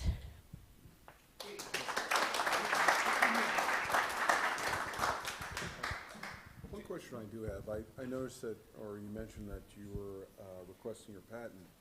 What about your patent, and if you can go in a little more detail, will protect you against Zillow or some of the other companies that will see, hopefully, your success and want to duplicate it? Yeah, actually, so a little bit about the patent will protect us. It's definitely not our only strategy. And this is where the guidance from Kayak really comes in. They entered an incredibly competitive and crowded space with travel. And they told us that like every single board meeting, they had somebody in a meeting saying, Google's going to enter travel, Google's going to enter travel. And their philosophy was like, just put your head down and work and build the business. And in the process, I mean, Google didn't come along for years and years later. So that's a huge, I would say that's our main, protection strategy, is just build this business as fast as we can. But the other thing that we'll say is that we also anticipate that if somebody were to move into this space, because traditional real estate prop tech is crowded and incredibly competitive, if Zillow does this, I think at that point Unlisted becomes way more valuable, because Redfin or Realtor.com is going to come scoop us up to stay right there with them. Thank you. You mentioned a response rate of 7.5 whatever times typical real estate advertising. Can you, I guess, speak to sort of like, obviously there's a kind of a cool data collection element of this, but like speak to actual like engagement with the platform. Like, what is sort of your sense of the attrition as you kind of move down? Like, who is really serious about selling their home? So far, our response rate on these mailers have been about 15%, so like 17%, which is like beyond my wildest direct marketing dreams. And we're still trying to understand what exactly it is about that's driving those responses. Is it the treats inside? Is it the personal note? Is it just the fact that they didn't throw it away? We're not entirely sure. But the point is 17% of the people that are getting these are coming to the site and responding. That's what we're considering a response. Now, we're not monitoring the chats, and we don't exactly know like how far these things are advancing yet. We're working on ways to track that. But the fact that we sold one home too is also really encouraging, as far as if you're coming onto the platform, you're somewhat serious, and you start having a chat, like your interest is piqued. And really what our goal is to get you to pop your head up, because suddenly we know now you're thinking about it. So you're in that sea of all those houses, and suddenly we see you're thinking about it, and then that's a pipeline that we're going to be able to nurture over time. What's your plan to scale this? So actually, again, with my direct marketing background, like I've been on presses like all over the country, literally printing millions and millions of pieces for a single campaign. So we're actually in super close contact with Think Patented, and that's our scale plan. Is like when we start getting to the point where we can't push these out on a small scale, we'll send them over to Think Patented, and that's like why the business plan is printed the way that it is because of our relationship with Think Patented. So in your system, you have a place where the owner of a house can go in and say, I'm interested in selling in 2, 3 to 5 years. Yep. Are you tracking the dates and that You bet. time period, and are you selling those leads then to agents? We only sell the leads if the homeowner raises their hand to be connected to an agent. If the lead was generated from an agent initiated mailer, then the agent has rights to that information, but they can't reach out. They can't reach out to them until the homeowner opts in to talk to the agent. But then if they do that, that's that agent's lead. And can you speak to, and Troy talked about it a little bit, what exactly are you looking at to patent? Yeah, so Tom Lee's, it's written very broadly as geospatial search, but what it really, he always talks about he's looking for work being done within the system, and where we're doing work currently is in the scoring. I can probably flip back to that. So the proprietary considerations within how we're calculating those scores that you see on the screen. This.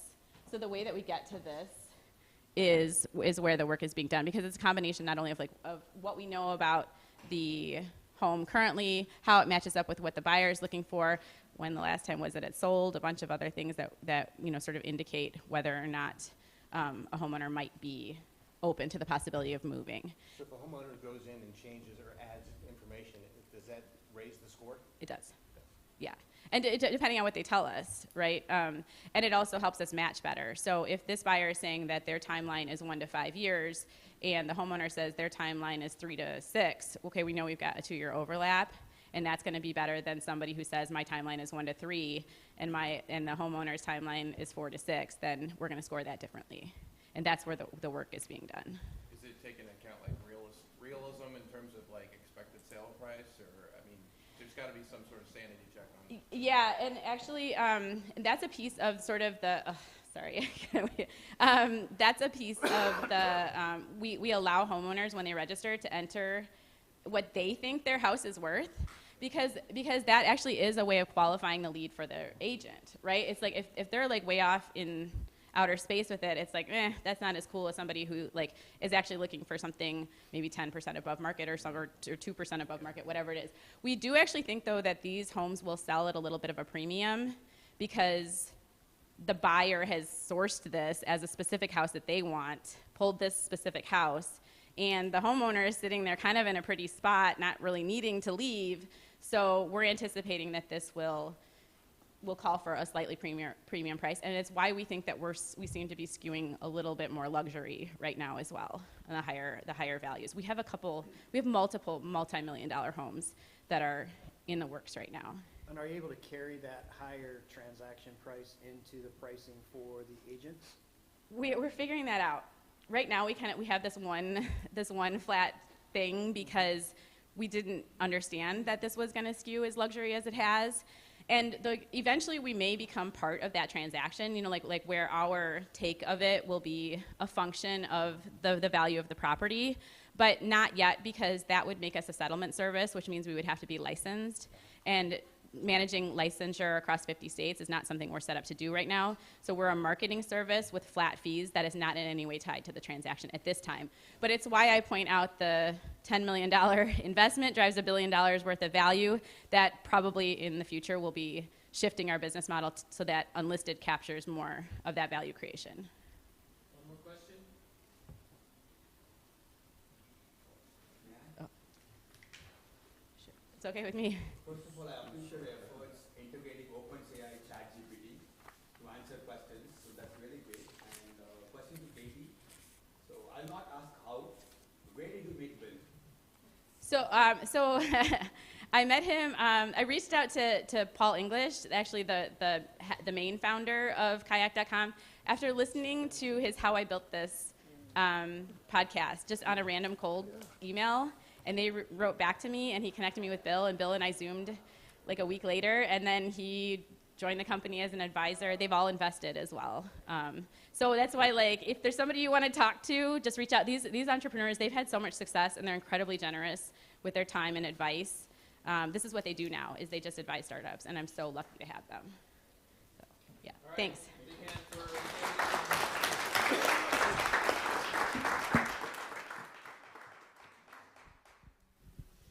All right, need another quick break. I just love that Katie students push you to enter flyer pitch.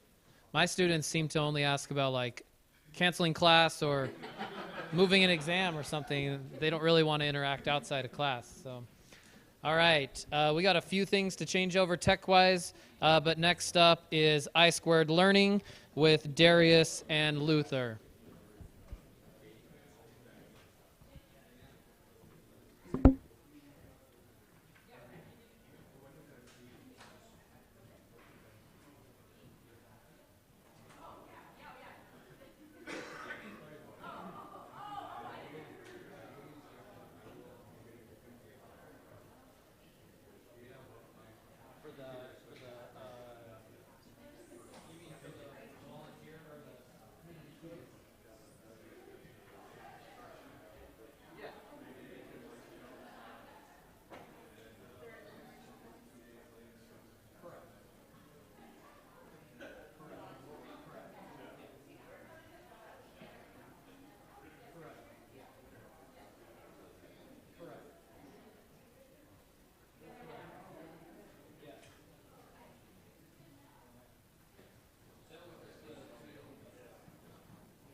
How many more we got?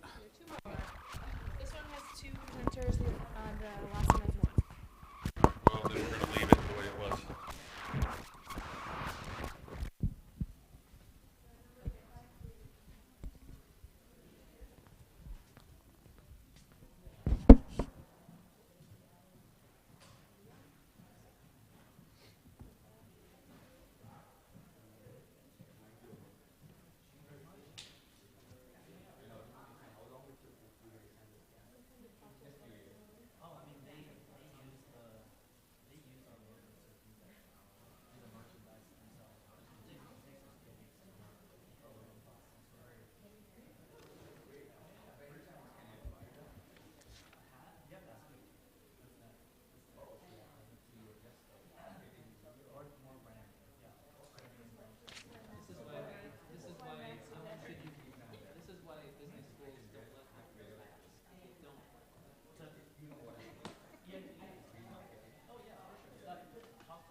envelopes.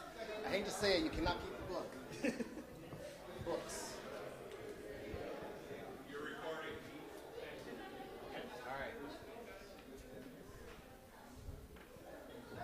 Hot mic, don't say anything. Yeah, hot mic. What's the name of the embellished borderings or something like that. It's on my phone. Should we shout Jordan again? All right, let's gather back up. Keep the energy going. Darius and Luther for I Squared. And you guys ready to roll? All right. Let's give them a round of applause to start. So first we want to acknowledge Embellished Threads, a local business in Moraine, for making us these beautiful shirts yesterday. Darius, go ahead. Okay, so we are I Squared Learning Solution. We tell interactive and inclusive math stories. I am a student at Wright State University. I am getting my bachelor's in computer science and a former college athlete at Wilmington College. I'm Luther Palmer. I have a PhD in electrical engineering. I am a professor at Wright State University. And most importantly, I have 3 daughters. I met Darius when he knocked on my door to work on a research project. We worked together, and he always used to come to me with these like weird ideas for projects and businesses. And I thought it was really cool that someone so young, I wish when I was that age, I was as entrepreneurial as he is. So when I had the idea with my daughters for these books that you have in front of you, he was the obvious choice to be a partner in this program with me. So only 36% of 4th graders were math proficient. This is down because of COVID. So schools are trying to find out a way to fix this. This is down from 41% in 2019, so there was already a problem. Yeah. So why is math so difficult? So I love this quote, math is ruthlessly cumulative. I teach college seniors, and they come to me, and I can sometimes quickly realize you're going to struggle in my class because you don't have the fundamentals that you should have learned your freshman year or your sophomore year. The same thing is true all the way back to learning how to count from 1 to 10. If you struggle early, you will struggle later. So as we wanted to make an impact on giving people a better foundation, we knew we had to address and target young children.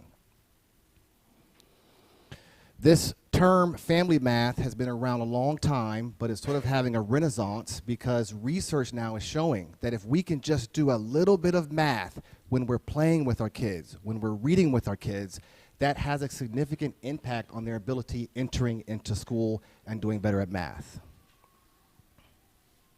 So I Squared Learning Solution is math-themed storybooks with a free augmented reality app that's accompanied with it. You see the books in front of you, and if you scan the VR code in front, it'll take you to a website. You can download it from the Google Play Store or from the Apple Store.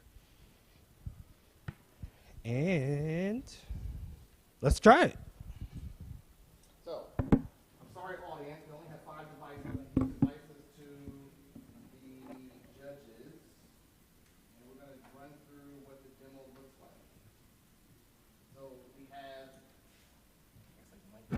there's a spiral book, there is a board book, and there is a soft book, so you can choose either one. They're all mostly the same book. So we'll give you this device.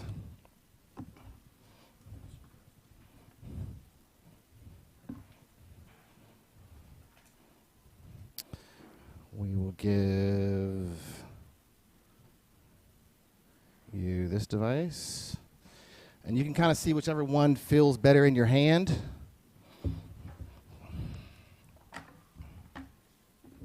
And then last but not least, who's missing?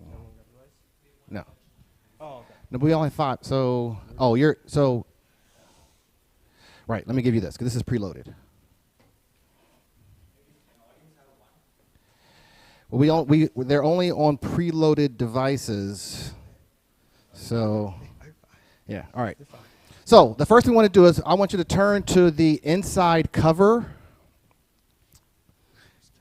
which is the second. Well, let's do this second page here, and point your phone at it.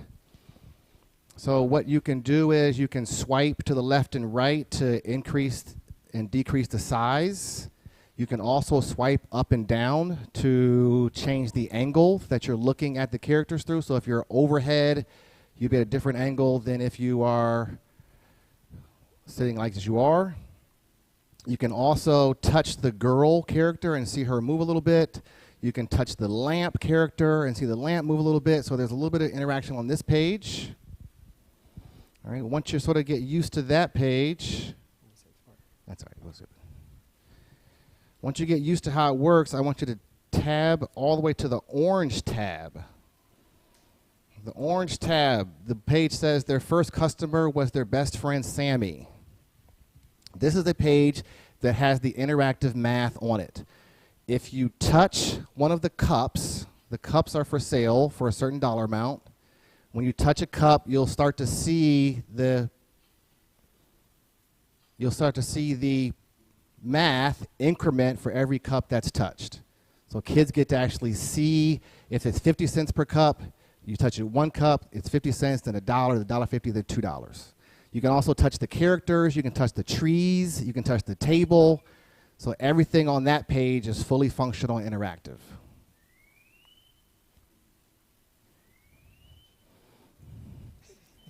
Your sound might be down on your phone, on your device. Okay, let's go back to the actual inside cover.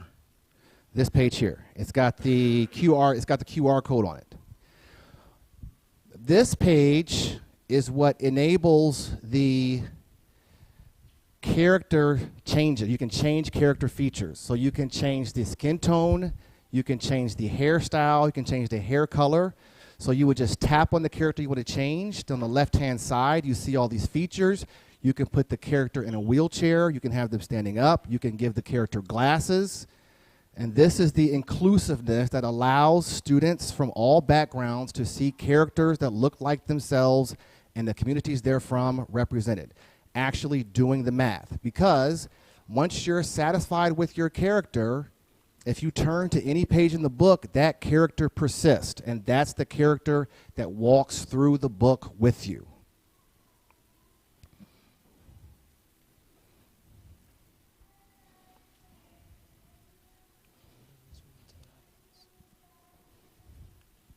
So you guys can play around with that. There's another cool page. The green tab is another math page where you get the interaction with the math, and you can see them solving an addition problem.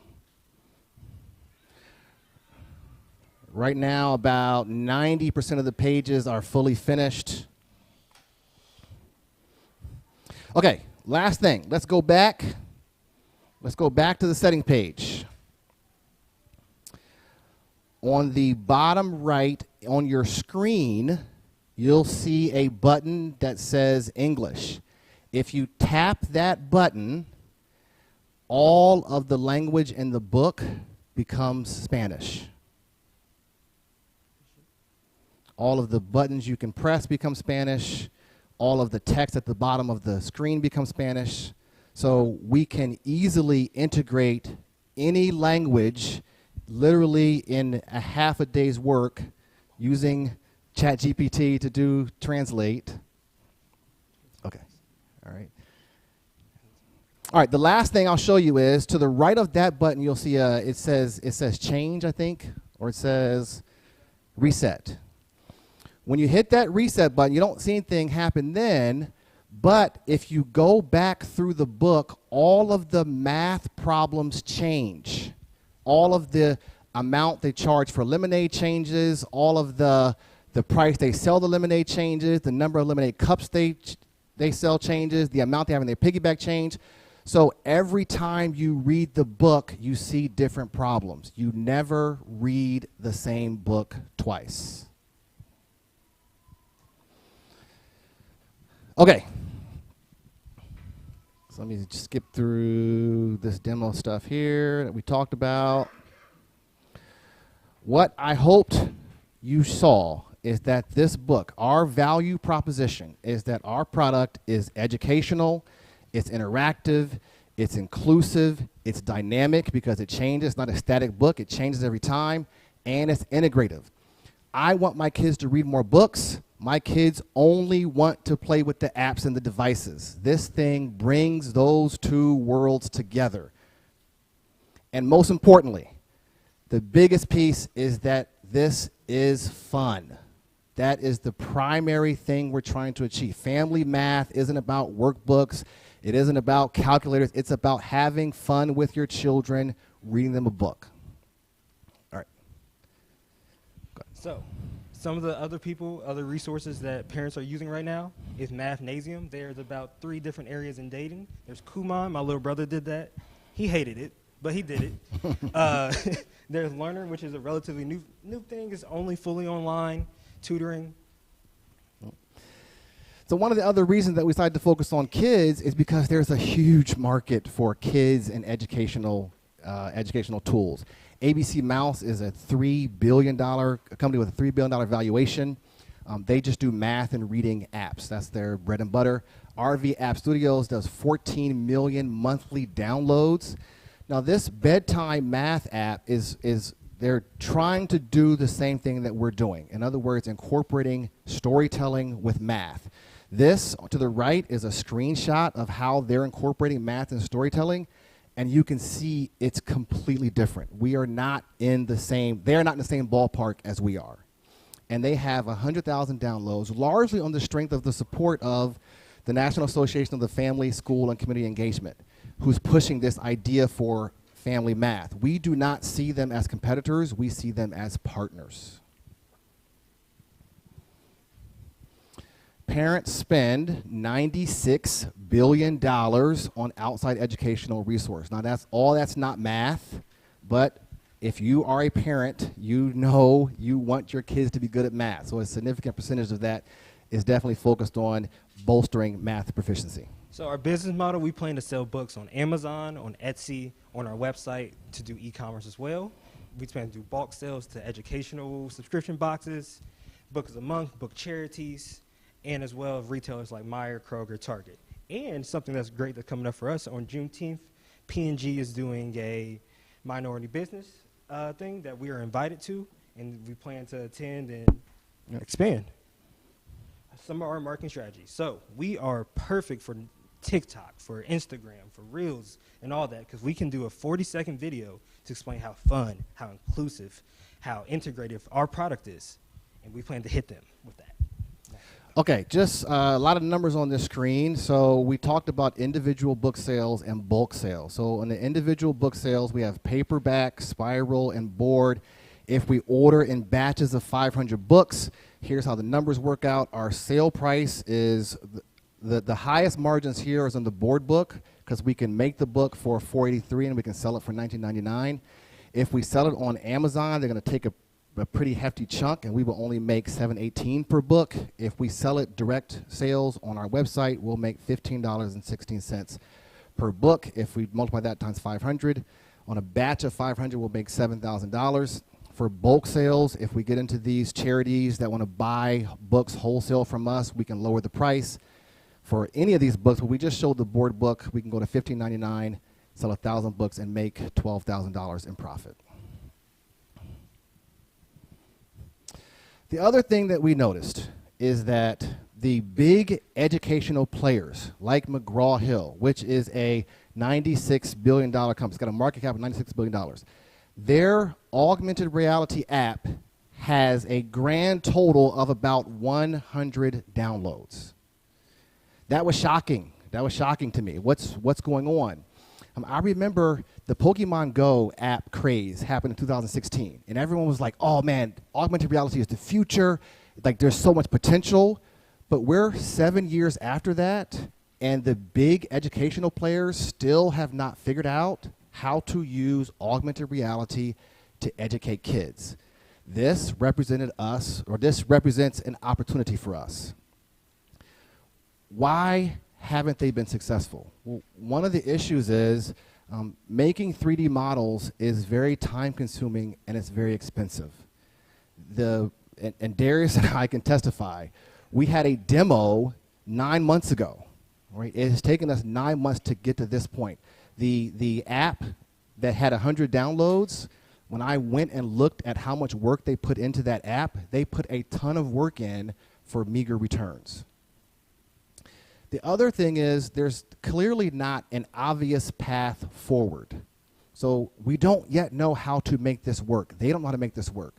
We believe in this book here, we believe we have a working solution.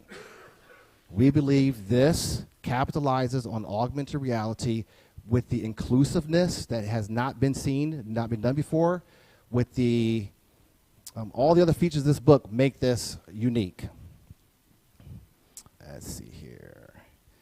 The benefit, though, of being sort of first to market is because the 3D models are so difficult to make, they're so time intensive to make, you actually get protection. You get copyright protection on all your 3D models. So if we can get out there with 10, 20, 50 books and we have thousands of 3D models, the intellectual property of our company becomes these copyrights that we own.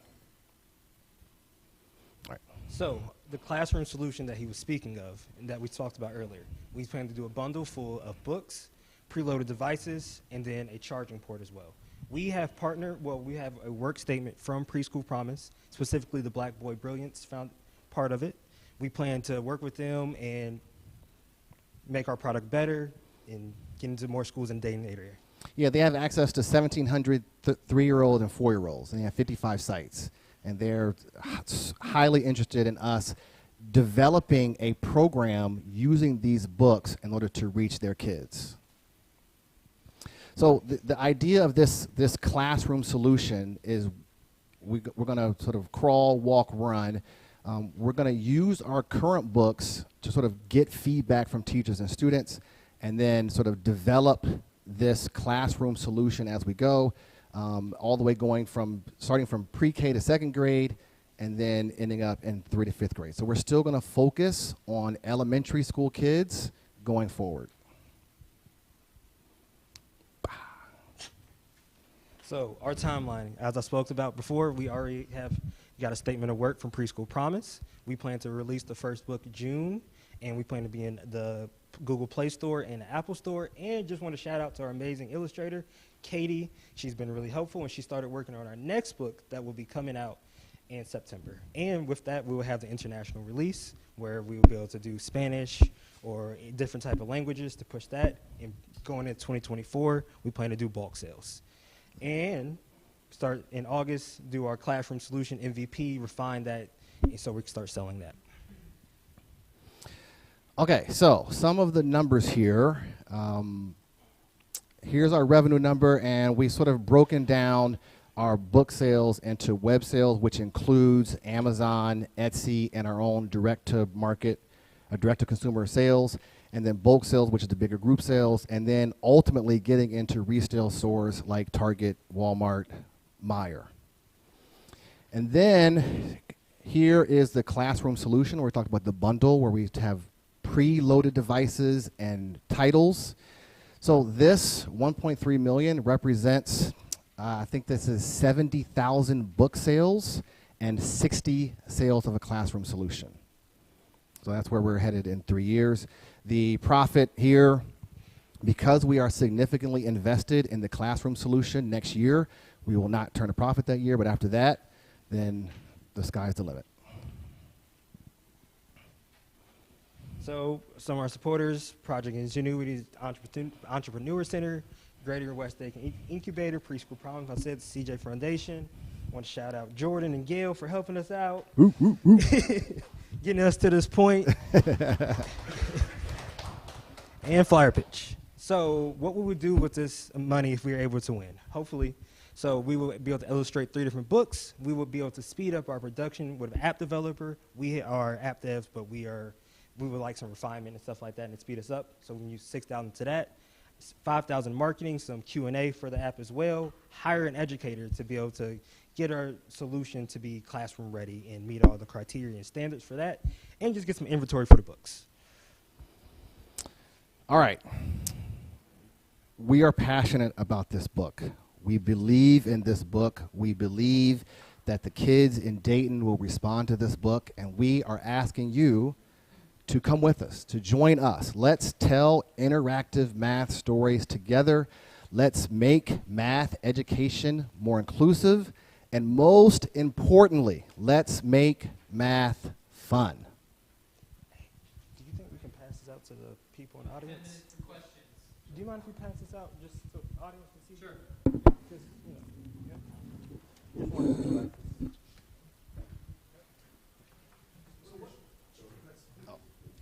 What makes your building the model so expensive? I saw it's like a $12,000 expense. What makes the model building expensive? Is it just time? Is it the cost of the tools you use? What makes the model building so expensive? It's art. Like that's, in its purest form, it is art. It's more of an art than a science, and the more complicated the model, the more time you spend. So for us, it's been a learning curve, and some of the money we're asking for is sort of help sort of get some outside development support for that, but it's just a time-consuming process. Yeah. No, we use Blender, which is like widely used. Yep. So from a long-term standpoint, what is your exit strategy? Okay, so because none of the big educational players have a foothold in this space, right?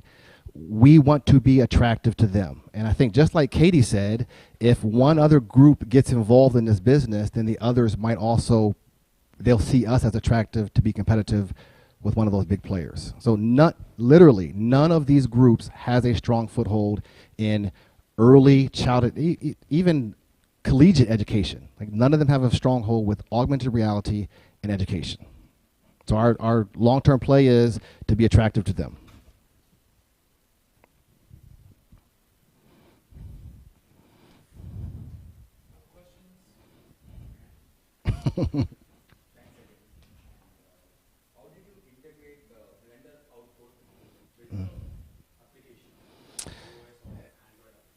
Yeah, so Blender just outputs a standard file type that we use Unity to build these apps, and it's just a standard output. Yep.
to a colostomy bag. So instead of he had a pouch attached to his stomach for his stool to go there. This is a very similar procedure as the market that we are targeting and the procedure we're targeting. There is on average a 9.7% anastomotic leak rate in colorectal procedures, which is when a anastomosis occurs. I empathize with every single person that goes through this procedure deep into my bones. With 17,000 injuries every single year, I completely feel those families, their pain. I can imagine what my family would have gone through had something like that have happened to him. So what is this procedure? So you remove a portion of the bowel and then you attach the two ends together. In these pictures that we have, you can see here where this leak occurs. So this area where there is like an infection, you can see that there's a lot of redness. Down here, you can see that this tissue looks fairly healthy. It's what tissue should look like after a procedure. But if the anastomosis is not sealed correctly, then this can happen, and it can be life-threatening. There's multiple other complications that can occur, but one of the things that can cause this is medical device malfunction. So why am I in front of you today? Well, after an entrepreneurship lab course at Northwestern, we were tasked with finding an innovative solution to solve a need within our community. We saw 17,000 injuries every single year across the country, and we knew that this was something that we wanted to figure out how to fix, or to at least decrease the complication rate. So we wanted to take our backgrounds, merge them together to be able to bring to you our product. So my team and I am a 2021 UD grad. Without the opportunity to go to UD, I wouldn't have made it to Northwestern, and I wouldn't be here in front of you today. I wanted to take my education that I learned here on campus and combine it with the education that I received at Northwestern to create something where I'm making an impact within my community. I want to change families' lives the way that my grandfather's life was saved because his procedure went well, when that's not the reality for everyone that goes through a procedure similar to that. So we take all of our experience, all of our backgrounds, including people who are expanding their legal education after the MSL program. We have an engineer, and we have members with clinical experience, and that's how we are going to bring our device to market, as you'll see. So what is on the current market? We have automated suture devices and surgical staplers. Automated suture devices have some difficulties. They're newer in the industry. They have some issues with articulation, and they only do interrupted sutures. However, they are great in allowing surgeons to get the thread consistently through tissue to be able to do consistent, well-placed sutures. Surgical staplers are the standard of care because they are so efficient. They can deploy 60-plus staples in seconds, which sounds really great, but when you take into account the complication rate, is it really worth that? So they are great with that, but they do have difficulties with articulation. Like I said, they can misfire, which means that the staple does not deploy into the tissue appropriately, so that seal doesn't seal correctly. The bowel is not stuck together, which causes those leaks. They also have no ability to detect tissue quality, so you're kind of just firing in. That's something new that is happening within the industry, but it's not common in all of these devices. There's also a need for preventative measures, which we'll talk about soon, but it's common for surgeons to use additional medical devices to stop infections and leaks from occurring.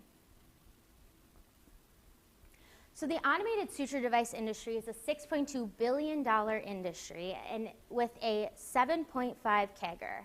The surgical stapler is a $9 billion industry with a 6.67 CAGR. So this is expected to grow exponentially over the next 10 years, and which creates the perfect market for us to enter into. So the preventative measures that I discussed, they have a great opportunity because you can decrease infection rate and decrease complications by using something that can prevent a leak or infection from occurring. However, it adds to the workflow, so you're spending more time in the OR. It increases costs because the patient and hospital then has to pay for the device. And then some of them even require a second surgery. So this diverting stoma is what my grandfather's procedure looked a lot like, and it is common for that to be placed to prevent a leak from occurring, to allow that anastomosis to heal, but then you have to go in a second time and get that reversed, which is a longer healing time. All in all, nothing addresses the root cause of this problem. There is nothing that is being solved at the beginning, during the procedure, to fix this issue. Hospitals will be our primary end user. They house 58% of the market. So that is who we will be primarily marketing our device to and entering into contracts with. This can be non- and for-profit hospitals, so your community hospital, or it will also be teaching hospitals and research-based hospitals. So we bring to you the Swift Stitch. We want to have a higher efficiency than staplers with the reliability of sutures. So after interviewing multiple different surgeons, we spoke to them and they told us that they would love to be able to do sutures. They would like to be able to make sure the tissue is healthy enough to stitch together, that they're putting enough tension. But there's nothing on the market that will let them get through the patient flow that they need to. So they use staplers so that they can treat and see more patients to help them live and function normally, which is why we want to do an automated suture delivery with a proprietary stitching pattern, which will make us stand out on the market. There is nothing out there right now that looks like our stitching technique that we are currently working with. We are also going to implement a pressure detection and feedback system, which was a request from the physicians that we interviewed, because they want to be able to tell that tissue quality and make sure that where they are deploying these sutures is the appropriate place to deploy them. We want to have a minimal entry point. That was something that was very important to them. The industry is shifting towards robotic procedures, so having a smaller entry point will allow us to do that. And most importantly, we don't want to alter the workflow. We want this to be a one-to-one replacement for the device that's currently on the market. Within our core here at Saga, we believe that patient safety and efficiency can coexist. We want to allow physicians to treat the patients as they should, to do it as quickly as they can so that the patient can recover faster. By decreasing complication rates, we allow patients to live their life at the fullest, instead of spending more time emptying their colostomy bag, something that no one wants to do, or being stuck in the hospital because of an infection or something of that sort. IP is extremely important to us. We will be filing a utility patent for our proprietary stitching technique. It will be a utility patent. We have routinely been doing freedom to operate searches, and there is no device on the market or that has currently filed a patent that is similar to ours at all. Until we are able to file a patent, we are waiting on finalizing our prototype and our sketches. We will be utilizing trade secrets just so we know that we can patent this and we can protect our technology, which in the medical device industry, that is huge. That's very important for us. In addition to patents, in our portfolio, we will have copyrights that protect all of our 3D simulations and our renderings. And we will also be trademarking our logo once it's finalized. So regulation. This is also huge for us. Without getting regulatory clearance, we can't go to market and we cannot generate any type of revenue. We plan to file a 510K right now with 3 predicate devices: the Overstitch, the Surgistitch, and the Ethicon surgical stapler. The surgical stapler is the only stapler in our predicate devices because of its entry point that the other 2 do not have. We plan to advance the 2 suture devices to be equal and show equal efficiency, equal efficacy with our device. It will be a Class 2 medical device, which is why we intend to file a 510K. We do want to go through a 513G meeting because we want to ensure that this 510K pathway is correct for us. There is a chance that they will want us to pivot to a de novo, which is fine. We would be ready to do so, but for now we want to move forward with a 510K clearance process. Let's talk about money. So our finances are broken down into pre and post commercialization. This is because we don't generate a revenue until commercialization. Our commercialization is identified the point of regulatory clearance because that's when we can go to market. I do want to warn you, these charts are brutal. I'm also tired of looking at them, but we're gonna get through them, I promise. Okay, so our market model. So we want to begin marketing to the top 10 hospitals in the country so that we can get key opinion leaders on our side. These are those hospitals. They are broken up into 3 different sales and training regions as we break them down. In total, that's 177 surgeons that we hope to reach by the end of year 2.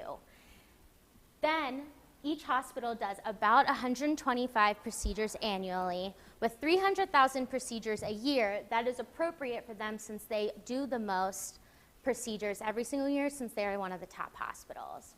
So in order to get all of these trained, we are going to train 22 surgeons per quarter for years 1 through 2. In our business plan, you can find our model for years 1 through 10. By the end of year 10, we intend to have a 3% market penetration, which is about on track for other medical devices in the industry. So you can see something that's new here that we have not seen in a different medical device company is our training force. So we want to implement a training force that are experts on our devices, and they travel with our sales team to train these physicians and providers that we will be working with. So that way there is always an expert with them when they are learning how to use their device. Both the sales and training are broken into these 3 training regions that I had previously mentioned. These 2 here that have more training for us is because there's more hospitals within that region. And our devices sold is supposed to be a 1-to-1 replacement for the surgical staplers that are currently on the market. So that's why in this graph, you can see that here, this is based on surgeons that are trained and retained. So we want to train them, but we also want to retain them so that they continue using our device. So here is where we begin retaining the physicians that we have trained over the previous quarters. This is a breakdown of the total trained physicians that we intend to keep training. So you can see how that then relates to this.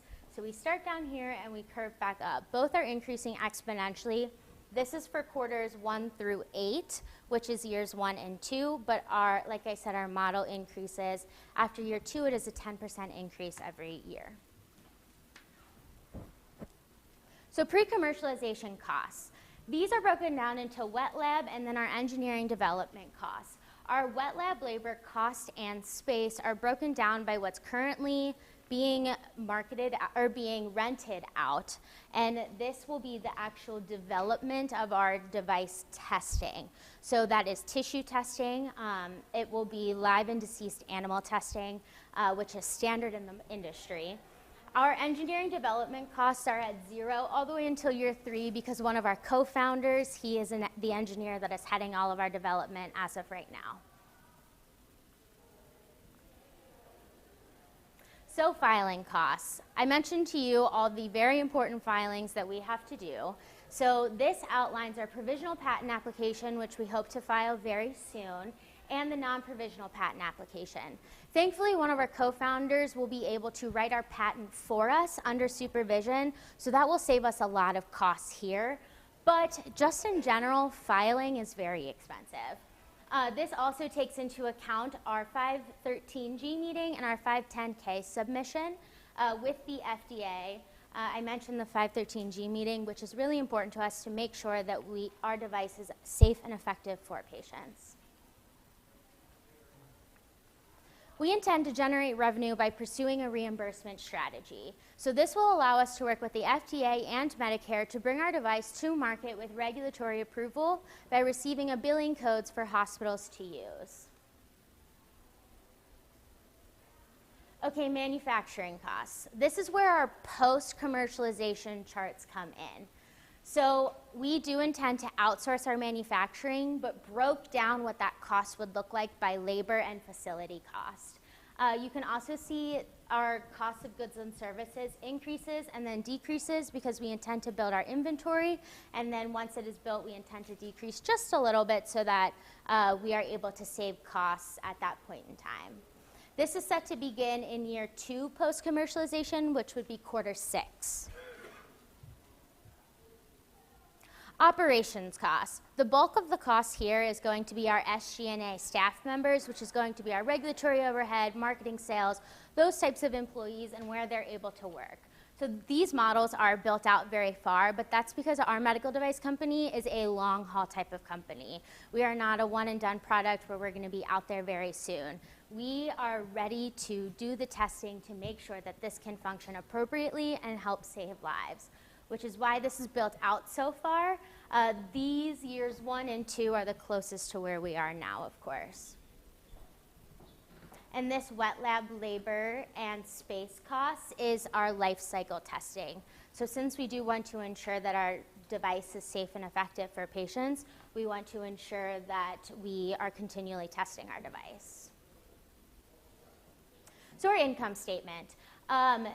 Our gross margin of % of sales is appropriately increasing with our revenue, which is what we project to see. This is post-commercialization since that's when we will begin generating revenue. So our cash flow, this is a lot of numbers. What's important to note is that we are increasing our cash balance and the amount that we are financing. We will only be financing years 1 through 5 based on this model and all the standard costs that we will have, which is better seen here. So you can see our cash balance is increasing because our total cash flow will decrease, so we will have less costs down here. This blocked out portion is what's financed, so you can see how we are below 0, and we want to change that by financing and being able to pay for the following year. So where are we now? These light colored tiles show you what we did prior to flyer pitch. So we entered, we did our needs development, and we sketched our design. Now, these darker color boxes are where we are currently, or what we did these past few months. So we advanced our engineering process to begin creating computer-generated designs. We are in the process of applying to SolidWorks, their startup application. In addition to finding other sources of grant funding, we have applied to the America's Seed Fund grant opportunity by the NSF. They have asked us for additional resources, so additional information, so we are waiting to hear from them there. We have also done more stakeholder interviews because we want to hear from more engineers, more people that are working in the field. We want to understand that, in addition to networking. So reaching to our contacts and seeing who they know that we can also reach out to and hear what they have to say about our product. Looking to the future, we intend to continue searching for non-dilutive forms of funding, so that looks in the form of grants. Like I said, we applied to one with the NSF. That can also look like grants applying with the NIH or other ones that we have found, which could just be various grant opportunities. We will turn to look for investors if it comes to a point where we need that and there's not as many grants available to us. Next steps, we want to begin prototype development and tissue testing. This will also allow us to begin filing for our patent once we finalize our device revisions. And we also want to continue our stakeholder interviews. We don't want to just assume that our device is continually what's right for the market, what's right for this need. We want to make sure that what we're doing is actually worth the time of the physicians that we're working with, and we want to continue ensuring that by continuing our stakeholder interviews. So how will we succeed? So as you can see, based on all of our co-founders, that we have attempted to touch and strategically grab members that touched in important parts of the business. So we have sales and marketing, we have legal, we have engineering, which was one of our primary needs. Once we finished our course, we knew we needed to find an engineer so that we could begin finalizing sketches.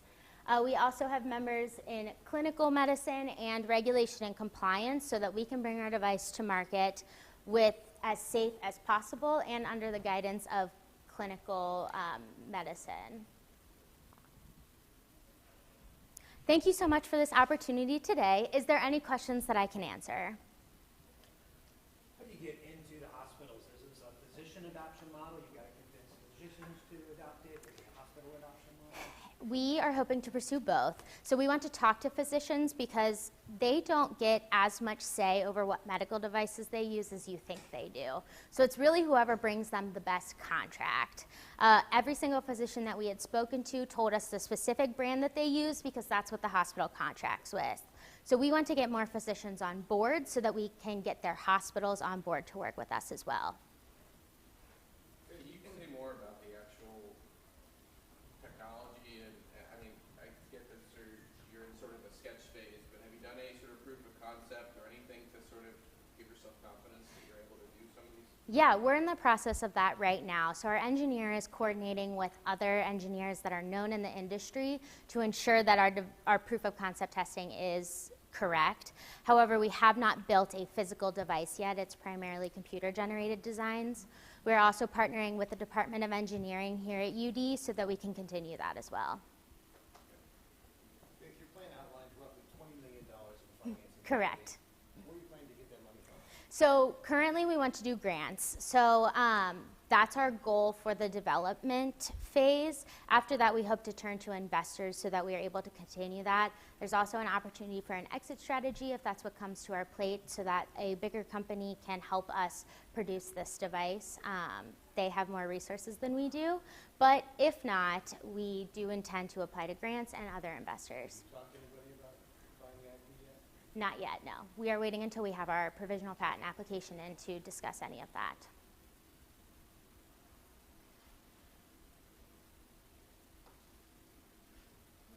Yeah.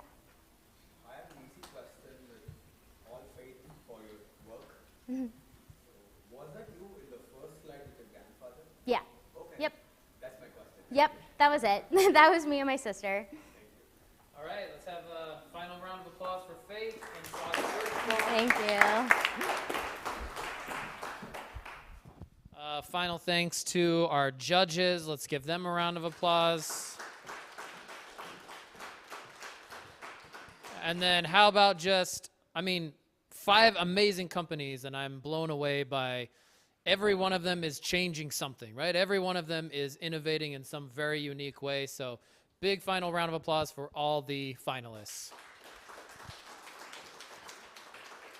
Just one final reminder about Tuesday's entrepreneurship banquet here in the Rotunda. Please come. That's where we'll announce the winners. And then since this was an open, public competition, we would just ask that you respect the confidentiality of those who participated. Make sure you get their permission if you feel inclined to share what they've been working on. Thanks again. Thanks for being here, and hope to see you all on Tuesday.